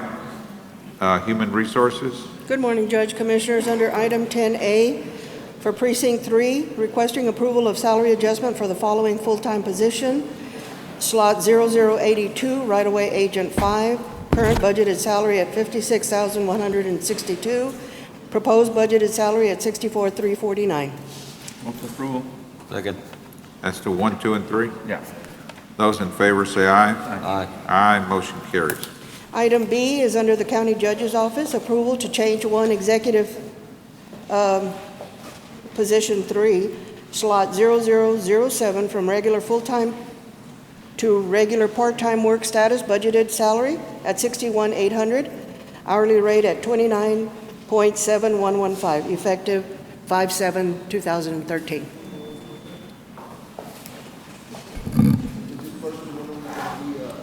Receiving longevity?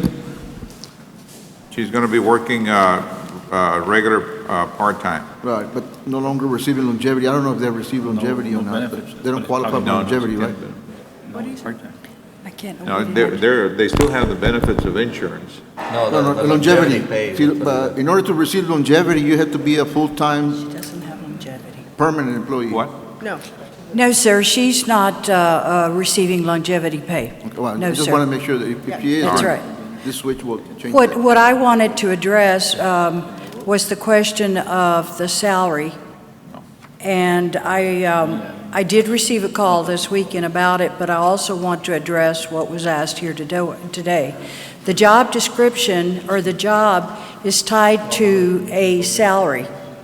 And the salary is the job worth. We are not changing any responsibilities in this position. We are simply removing the 40 hours and making it less hours as far as working. But there's always a job worth, which is the salary that's that's tied to the job description, and we're keeping it at the same salary, except it's now going to be paid on an hourly basis. If we ever decide to come back on regular full-time, it'll have to come to the court. Yes, sir. If we ever went with full-time, it would have to come back to the court for full-time. This is not the first position where we have done this at the judge's office. We've had another position where we also did the same thing a couple of years ago, and we went from full-time status to part-time status. All right, we have, yes, sir. If this going to be across the board, and other people are going to have the same opportunity? To earn less, I guess? No, to go on, to take advantage of this particular. For example, if somebody else going to come in and request the same thing, how are we going to treat it? The same way? Well, depending on the circumstances. It would have to be But brought whatever back to the board applies for to one approval. individual applies to all. I'm not sure what circumstances you're making reference to, and under our circumstances, it's in the best interest of the county and all concerned that we do this, and it's a significant reduction in pay, but that's what works out better for everybody. And that's your recommendation? Yes. Check. That's just 1, 2, and 3. Those in favor indicate by saying aye. Aye. Aye, motion carries. Thank you.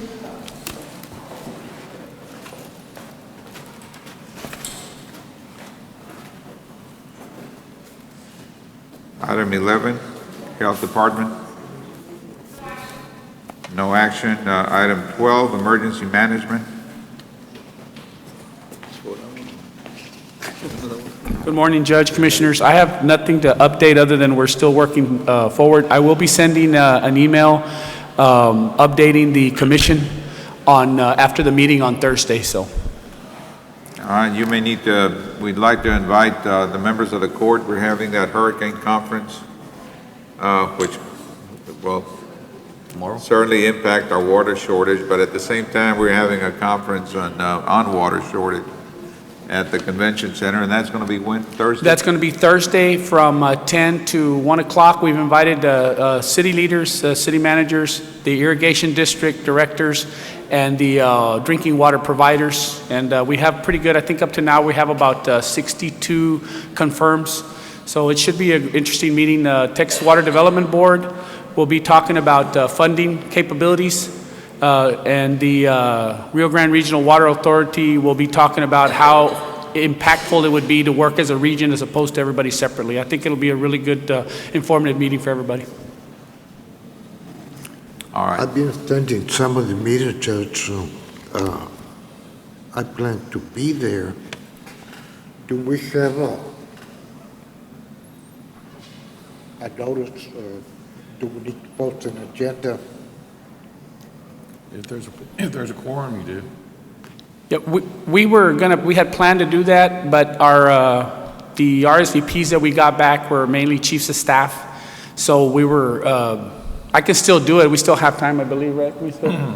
You don't have 72 hours, do you? 72 hours. Oh, it's 72 hours. It's Thursday at 10, too late. It did get posted after all. So it did get posted, sir. It did get posted? It did get posted, yes, sir. All right. It's only in the event that we. Okay, well, Thank you, now ma'am. we can all go. So we really appreciate everybody going, and hopefully it develops into an open discussion so that we can move forward with a regional plan. Sure. Thank you, sir. Item 13, our HIDA task force.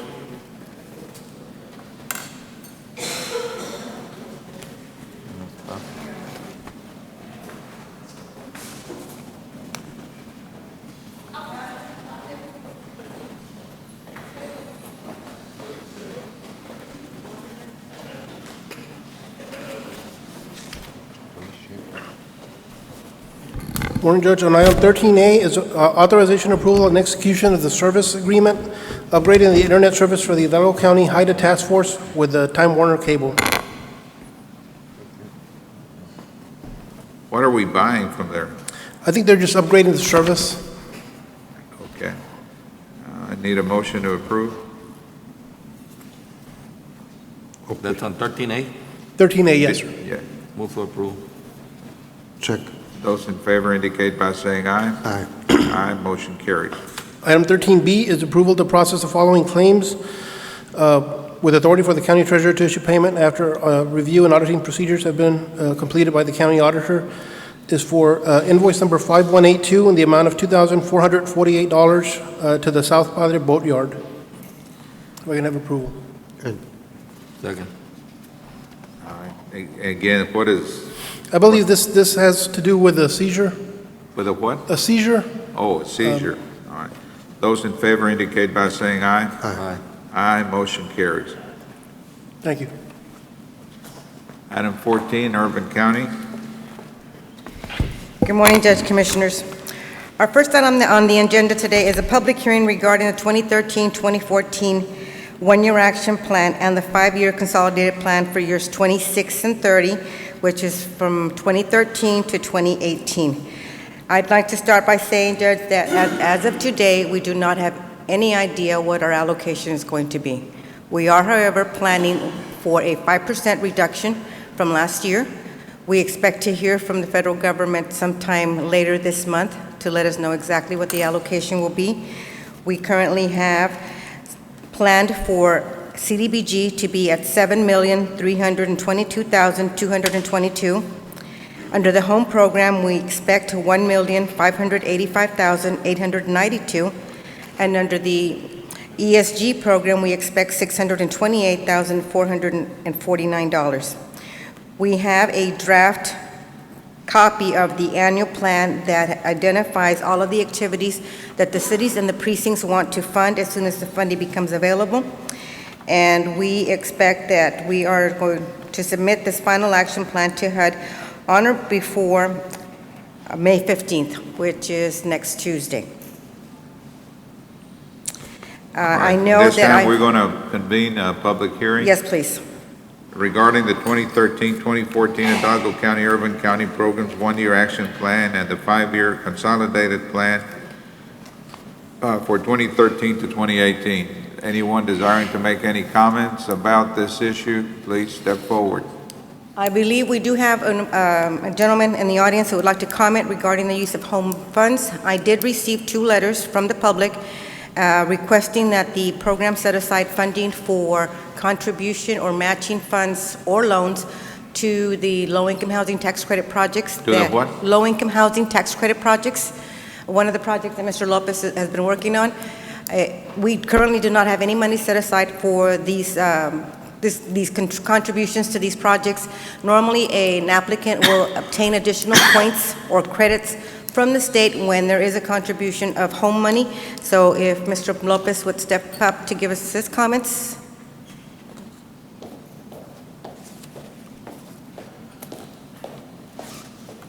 Yes, thank you. As you heard in my earlier presentation, we do have a high need and a high demand for affordable housing in Hidalgo County. And as the federal funds diminish, then a good option is to have either private financing or bond financing, but there's always a big gap for the housing authority to meet our rent schedules. Otherwise, we go into the market rate, and that's too high.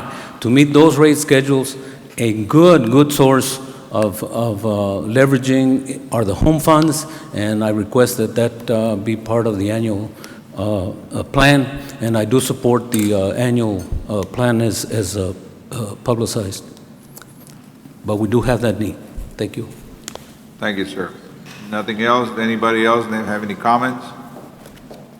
All right. If none, then at this time, we're going to be closing this public hearing. Go ahead and proceed to 14B. Okay, item 14B is the approval of a resolution authorizing the County of Hidalgo Urban County Program to submit its 5-year consolidated plan and strategy for the fiscal year 2013 and 2017 to the U.S. Department of Housing and Urban Development. Now, based on the comments that were just made by Mr. Lopez and the comments, those 2 letters that I received, I would like for you to look at the funding amounts that were set aside under the home program and ask you if you wish to consider whether or not funding should be set aside for leveraging funds for low-income housing tax credits. Diana, Sir, is item B related to item A? Yes, it is. Because the years are different, 2013 to 2018 and 2013. Oh, that was a typographical error. I apologize for that. It's a 5-year period starting with 13, 14, 15, 16, and 17. So it shouldn't be 18 then? The first one was a public hearing for the 17th, and I was under the impression it had been corrected. All right, as stated, those in favor indicate by saying aye. Aye.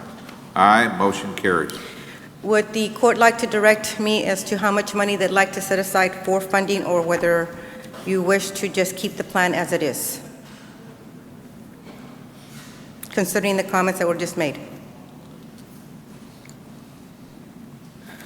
I'm sorry, Diana, you're covering 14 what? 14B, and 14B was actually asking for your approval to submit the application as we submitted as a draft to you, with the money being submitted in these particular figures, which were the 7 million and the 1.5 million. But Mr. Lopez made a comment that he would like for you to consider whether or not you want to set aside any money for contributions to low-income housing tax credit developments. Well, what are you recommending? I mean, you're the one that's familiar with this program. No, well, I would have absolutely no basis for making a recommendation. most of our funds, Judge, are submitted for the contribution to nonprofit corporations such as OSTI and Proyecto Azteca. Also, we set aside the majority of those monies for the single-family rehabilitation of owner-occupied housing. But we did not set aside any money at all to match any project that comes in with low-income housing tax credits.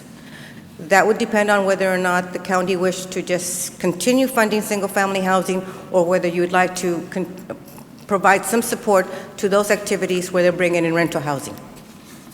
And your recommendation is what? I wouldn't have any objection to funding at least $200,000 for contributions to low-income housing tax credit projects, and if in fact that we don't accomplish them in the fiscal year, the money could very easily go back to the housing rehabilitation program. All right, commissioners, any questions? So moved. Second. Judge, On what, yes, sir. if you can just clarify what that motion was for. Yes, what I was about to do. We have a motion, but I want to make sure we clarify exactly what it is we're voting on, whether we are adopting your recommendation or not.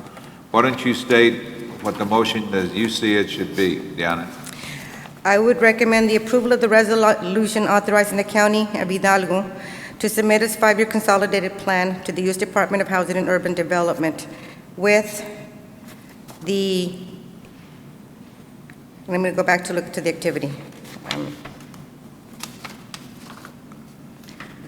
With the home allocation changing by deleting $200,000 from the owner-occupied housing rehabilitation program and creating a contribution for rental housing in the amount of $200,000. All right, need a motion to that effect, to approve. Move for approval. There was a motion. But I wanted to clarify it. Well, she repeated the motion. That's the All right, motion. so we have a motion and a second. Those in favor say aye. Aye. Aye, motion carries. Thank you. Now we're on to item C. This is approval of the resolution authorizing the County of Hidalgo to submit its action plan for 2013-2014 to the U.S. Department of Housing and Urban Development. Move for approval. Second. Those in favor say aye. Aye. Aye, motion carries. Okay. Item D. Item D is related to the disaster recovery funding, Judge. We currently have the need to acquire a substantial amount of parcels, so we are requesting the authorization to use the county's right-of-way agents to coordinate the following, which includes the survey, meets and bounds, title reports and title policies, appraisals, appraisal reviews, and acquisition related to the round 2.1 projects known as the Delta Area Connector, East Lateral, in Precinct 1, the Benitez Drain for Precinct 3, and for the round 2 project known as Alberta Drain in Precinct 4. Move for approval. Second. Those in favor? Diana, Sir, excuse me, Judge. Go ahead, Commissioner. Is Southport part of this funding? yes, sir, but there will be no need to acquire any property in your project. It is part of the funding. It is part of the project, Se murió ya. but you're ready to go. Everybody else isn't. Okay. Thank you. Those in favor say aye. Aye. Aye, motion carries. Okay, item E is requesting the award of bids and approval of contract for the demolition and reconstruction of one unit in the city of Weslaco in the amount of $53,680 to G&G Contractors. Move for approval. Second. Those in favor say aye. Aye. Aye, motion carries.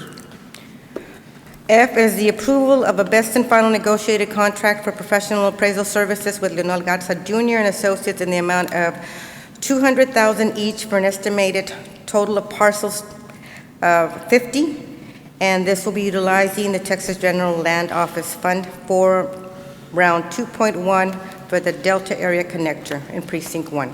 Move for approval. Diana, just a point of information, the insurance coverages are going to expire this month? Yes, sir, but we don't request it until it's actually expired, and we'll get it. We've already made contact with the gentleman. We have a motion and a second to approve. Those in favor say aye. Aye. Aye, motion carries. Item G is approval of a best and final negotiated contract with the Professional Review Appraisal Services of HLH Appraisal Services in the amount of $450 each for a total estimated parcels of 50, also utilizing the General Land Office round 2.1 funding for the Delta Area Connector. Move for approval. Second. Those in favor say aye. Aye. Aye, motion carries. Okay, this is our final one, and this is requesting that the County of Hidalgo pay $5,260 from the county's General Land Fund for an expense incurred for a Precinct 3 water sewer improvement project in Vallejo subdivision that consisted of a septic tank and water meter installations. The project was determined to be ineligible due to misclassifying the benefit by area instead of by household. What happened here, Judge, is that we actually had an error in my office in which we misclassified the activity. We knew it was a water and sewer activity, but it was classified as an area benefit. It should have been classified as a household benefit. If it was a household benefit, then we were supposed to determine whether or not the household met the low-income criteria. 2 of the households did not meet the criteria, and we received the funding. The actual amount that was utilized for this project is $39,112. We paid for installation of 4 septic tanks and 6 water meters. We since then have received money from Agua that was going to use the money for the water meters in the amount of $17,348. So we're still short $5,260, and we're requesting that the county pay the U.S. Department of Housing and Urban Development for our error. Give them a little history on this, Diana. These people, I've been in office for 12 years. They never had running water. No, so they did not. Septic system, no way into their property, so we worked on that for the last 12 years, right? Yeah, that's correct, Commissioner, but the thing is, we knew the area. The area wasn't a qualifying census tract. The problem is because it was a direct benefit to the household, we needed to make sure that the household qualified. And we were only able to acquire enough information from 2 of the households that proved to us that they were low income, so therefore. If there are no other questions, we'll entertain a motion to Judge. approve. Yes, There's no funding in place for this item. general fund. No funds. Judge, Haven't been Commissioners. identified yet. If court wishes to approve this item, we'll bring back an item next week for approval of the unallowable costs, so we can allocate it in the county's general So we fund. can approve it subject to funding? Yes, sir. If you want to. Move for approval? Second. Those in favor say aye. Aye. Aye, motion carries. Thank you, Commissioner, because I need to pay this by next Tuesday. Thank you. Item 15,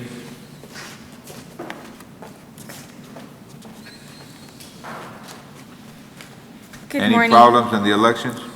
None that we know of. We just Okay. want to remind everybody that today is the last day to get out and vote early. If you have any questions on where you can go and vote, where the early voting locations are, you can call our office at 318-2570. We have 2 items. The first one is approval of the appointment of members to Hidalgo County Vote Centers Committee based on recommendations from Judge and Commissioners. We haven't had any more recommendations, so we're going to ask that we take no action on this one, and I believe we're stopping bringing it back next week. The committees have broken up into subcommittees. We met on May 2nd, last Thursday, and they're meeting on their own in the smaller areas, and they've started the legwork, and so I don't think there's a need to add any more committee members. The first paper on that packet that Rosie passed out is everybody who has signed up for a subcommittee, and we divided them into 4 groups. The top name is the main contact person for each group. That's who is organizing the meetings, and they are meeting. I know that a few of them are meeting this week and going out to different locations, scouting different sites. Okay, we need a motion to approve the members of the Vote Service Center Committee. Move for approval. Check. Those in favor say aye. Aye.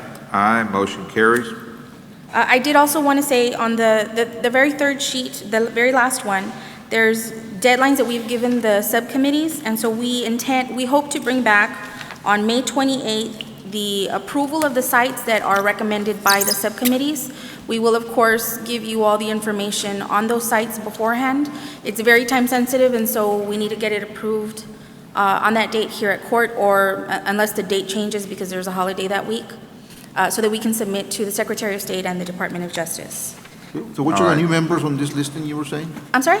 There are new members on the listing of... There are no new members. This is the same list that was approved last week. There hasn't been any changes. This is just informational, and I just wanted to let you know So that... there's no need to approve it? No need. Okay. Well, But I There's no action. I noticed one member is missing. Have people opted to stay out and not participate? What is the name? This is the list as it was approved last week. I know some people haven't been able to make the meetings, but we haven't removed any names. Is there a name that you wanted to add this time? Oh, okay. Está viéndola aquí. Okay, no. The name is on the other list. Oh, okay. Thank you. Uh-huh. Okay, let's move on because we're Item running B, requesting approval of the following claim invoice with the authority for the county treasurer to issue payment check after review, audit, and processing procedures are complete by the county auditor. This is a Verizon bill that is not covered under the contract. We were on an old plan that had 500 minutes, and when purchasing started the new bid or contract, they didn't include that one. So it just didn't fit into the mold, and so we've moved over into the 600-minute plan so that we can be covered under the contract, but this is the last invoice, I guess, that does not fall under that contract. Those in favor indicate by saying aye. Aye. Aye, motion carries. Thank you. Thank you. Precinct 1. Morning, Judge, Commissioners. Morning, sir. We're requesting authority to approve the name of 2 roads off of 1015, which are miles 7 and miles 6, have always been known as Camino de la Verdad, beginning east of FM 1015, and Camino Real Viejo, beginning east of FM 1015.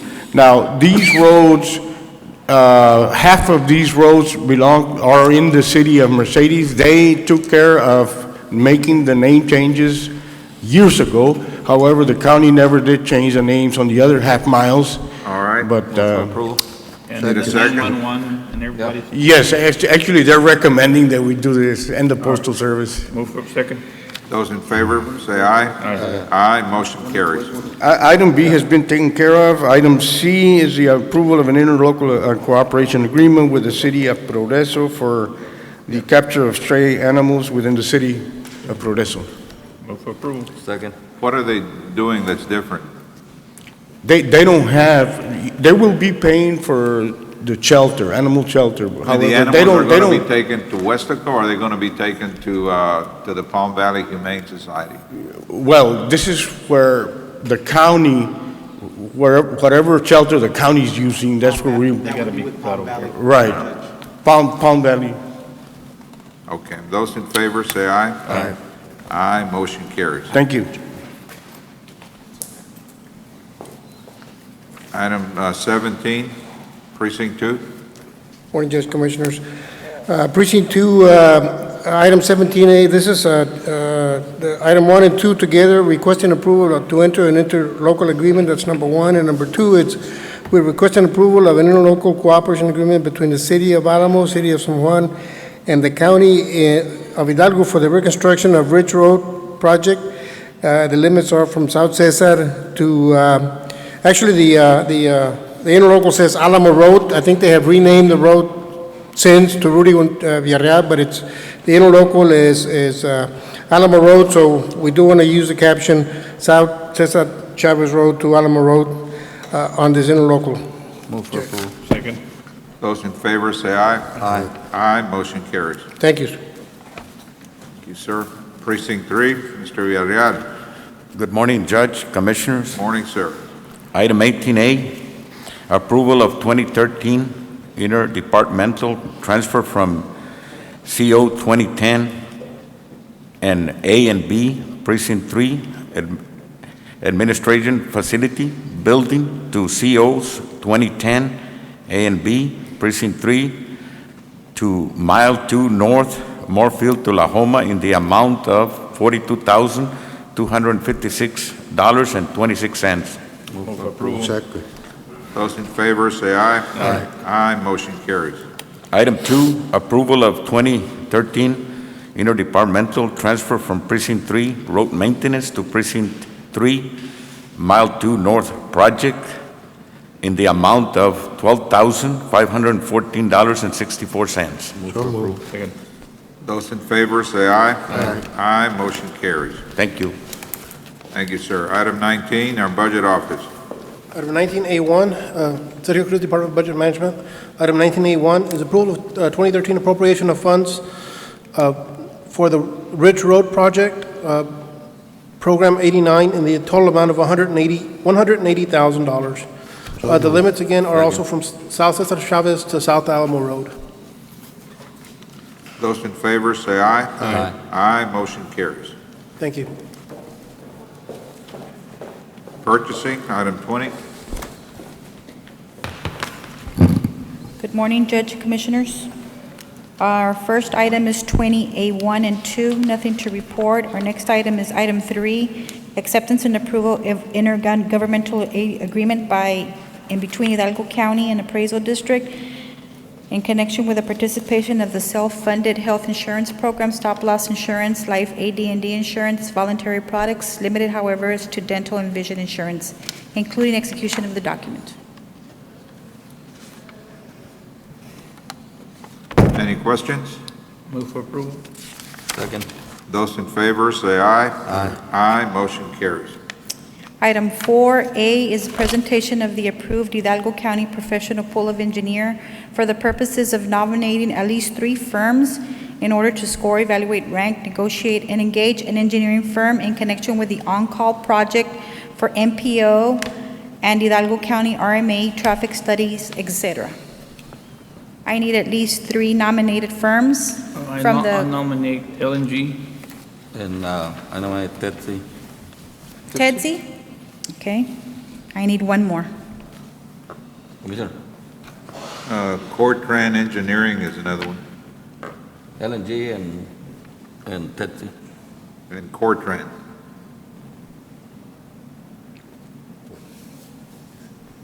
What quieres? Uno más. It's only going to be We can do 4. We It can said do at least 3, but we can do 4. We can do or as many as the court wishes. That's fine. 5. Okay. We got 3 names. What was the third one? We've got LNG, TEDSI, and Cortran. Cort- Cortran. It's Cortran. about halfway down. It's number 24. Corton. Okay. All right, need a motion to approve, please. Move for approval. Second. Those in favor say aye. Aye. Aye, motion carries. Thank you. Item B is selection, designation, and assignment of evaluation committee to score, grade, and evaluate the firms nominated above so as to have Commissioners Court rank and proceed with the negotiation process for final contract for on-call project MPO and HCRMA traffic studies, etc. So we would need to nominate the graders. We need at least 5. I appoint Raul Lozano. Chilguero Raul from Precinct 2. Yes, sir. Yolanda Chapa. Juana Mingo, Villarreal. Mingo. Did you hear that, Mingo? Mingo. Okay, one more. Yeah, we ought to include Marcos Lopez. Okay. Judge, I think it's a good idea to include an engineer in this group. They're going to be evaluating engineering proposals. Sir? I think it'd be a good idea to nominate an engineer in this group, like Raul Cecin. You're going to evaluate the engineering firms. And we always run into the issue of the evaluations not being done by individuals that don't have the... Mr. Cecin normally... No, we're going to be inviting Mr. Cecin to make an appearance and Right. represent us and tell us how he sees it.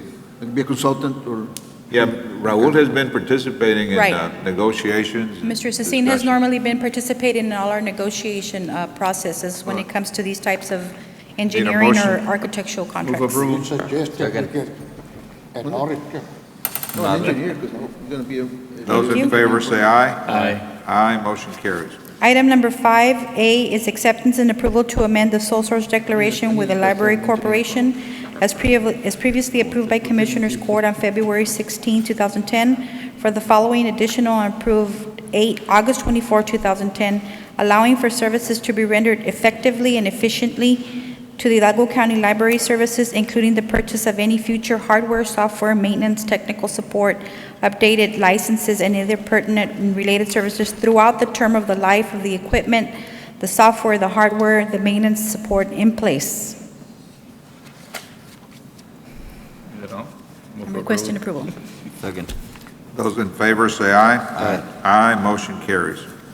Item B is approval to pay through requisition number 235197, the annual library software support, Dell server support, Dell web server support, library solution license, OPAC enrichment renewal, and Norton AV renewal in connection to the purchase of the library solution system and automation system and library solution integrated software package as follows. Invoice number 2012-09-0197, library solution software support and OPAC enrichment renewal for $20,546.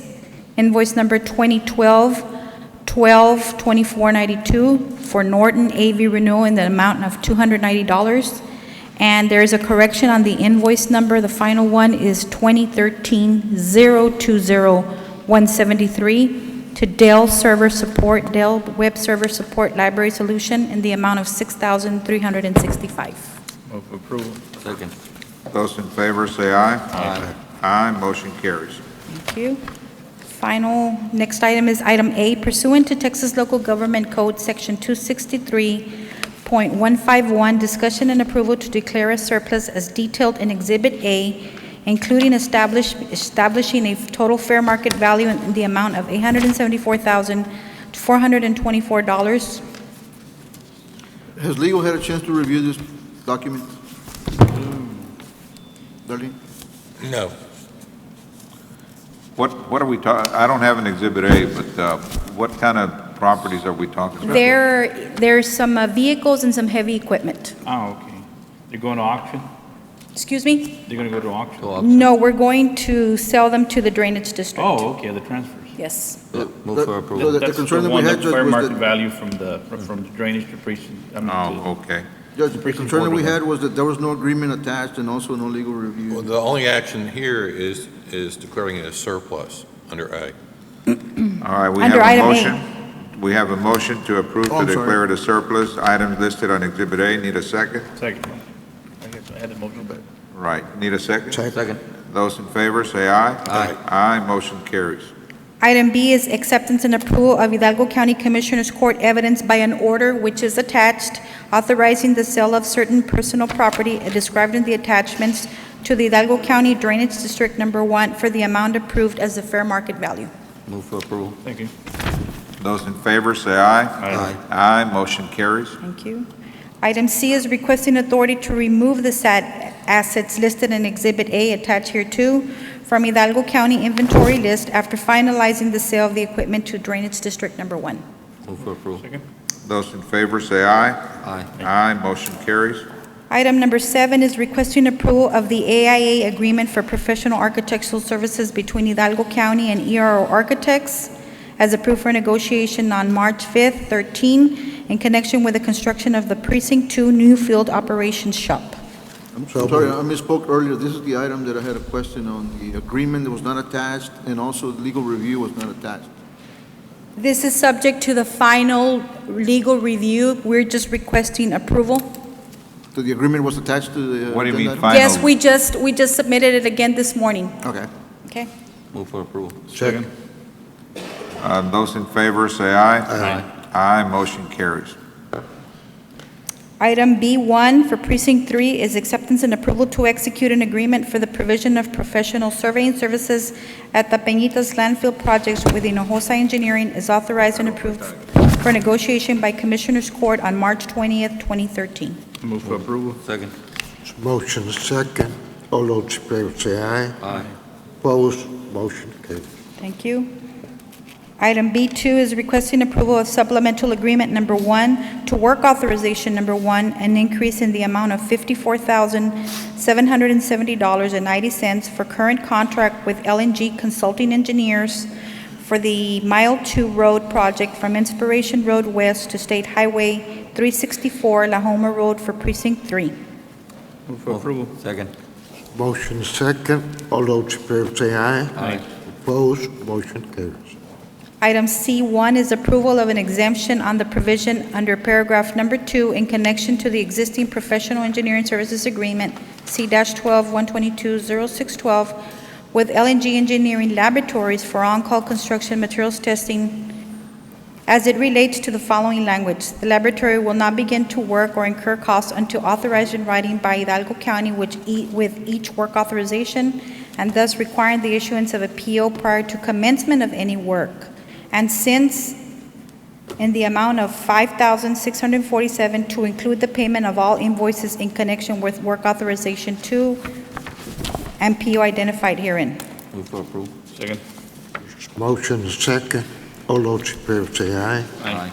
Opposed, Item C2 is acceptance and approval of amendment to AIA B101, 2007 Standard Form of Agreement C11097A0228 with Dannenbaum Engineering Company for the purposes of building repairs, renovations, additions, and/or alterations to the Hidalgo County Restitution Center located at 1124 M Road, Edinburgh, Texas, with Hidalgo County Precinct 4 to modify original scope to renovate to house Precinct 4 field office staff, which includes drainage and road and bridge, with an increase in architectural fees in the amount of $13,094. For approval. Second. motion is second. All those in favor say aye. Aye. Opposed, motion carries. Thank you. Item D1 is requesting approval for the IT department to enter into a client support and software update service agreement with Tighter Technologies in the amount of $16,852. Approval. Second. Motion is second. All those in favor say aye. Aye. Opposed, motion carries. Thank you. And the final item is for Hidalgo County Precinct Number 3 Colonia Access Program presentation. Item E1 is presentation and recommendation by project engineer Javier Hinojosa to award to low bidder meeting all specs Ream Construction Incorporated in the amount of $255,390.25 for road and drainage construction for Ramirez 2 and Ramirez 3 subdivisions. Move for approval. This motion is second. All those in favor say aye. Aye. Opposed, motion carries. Thank you. Terminamos? Yeah. Yep. Pursuant to 551-071 and 072, need a motion to proceed to executive session. So moved. Second. Those in favor say aye. Aye. Aye, motion carries.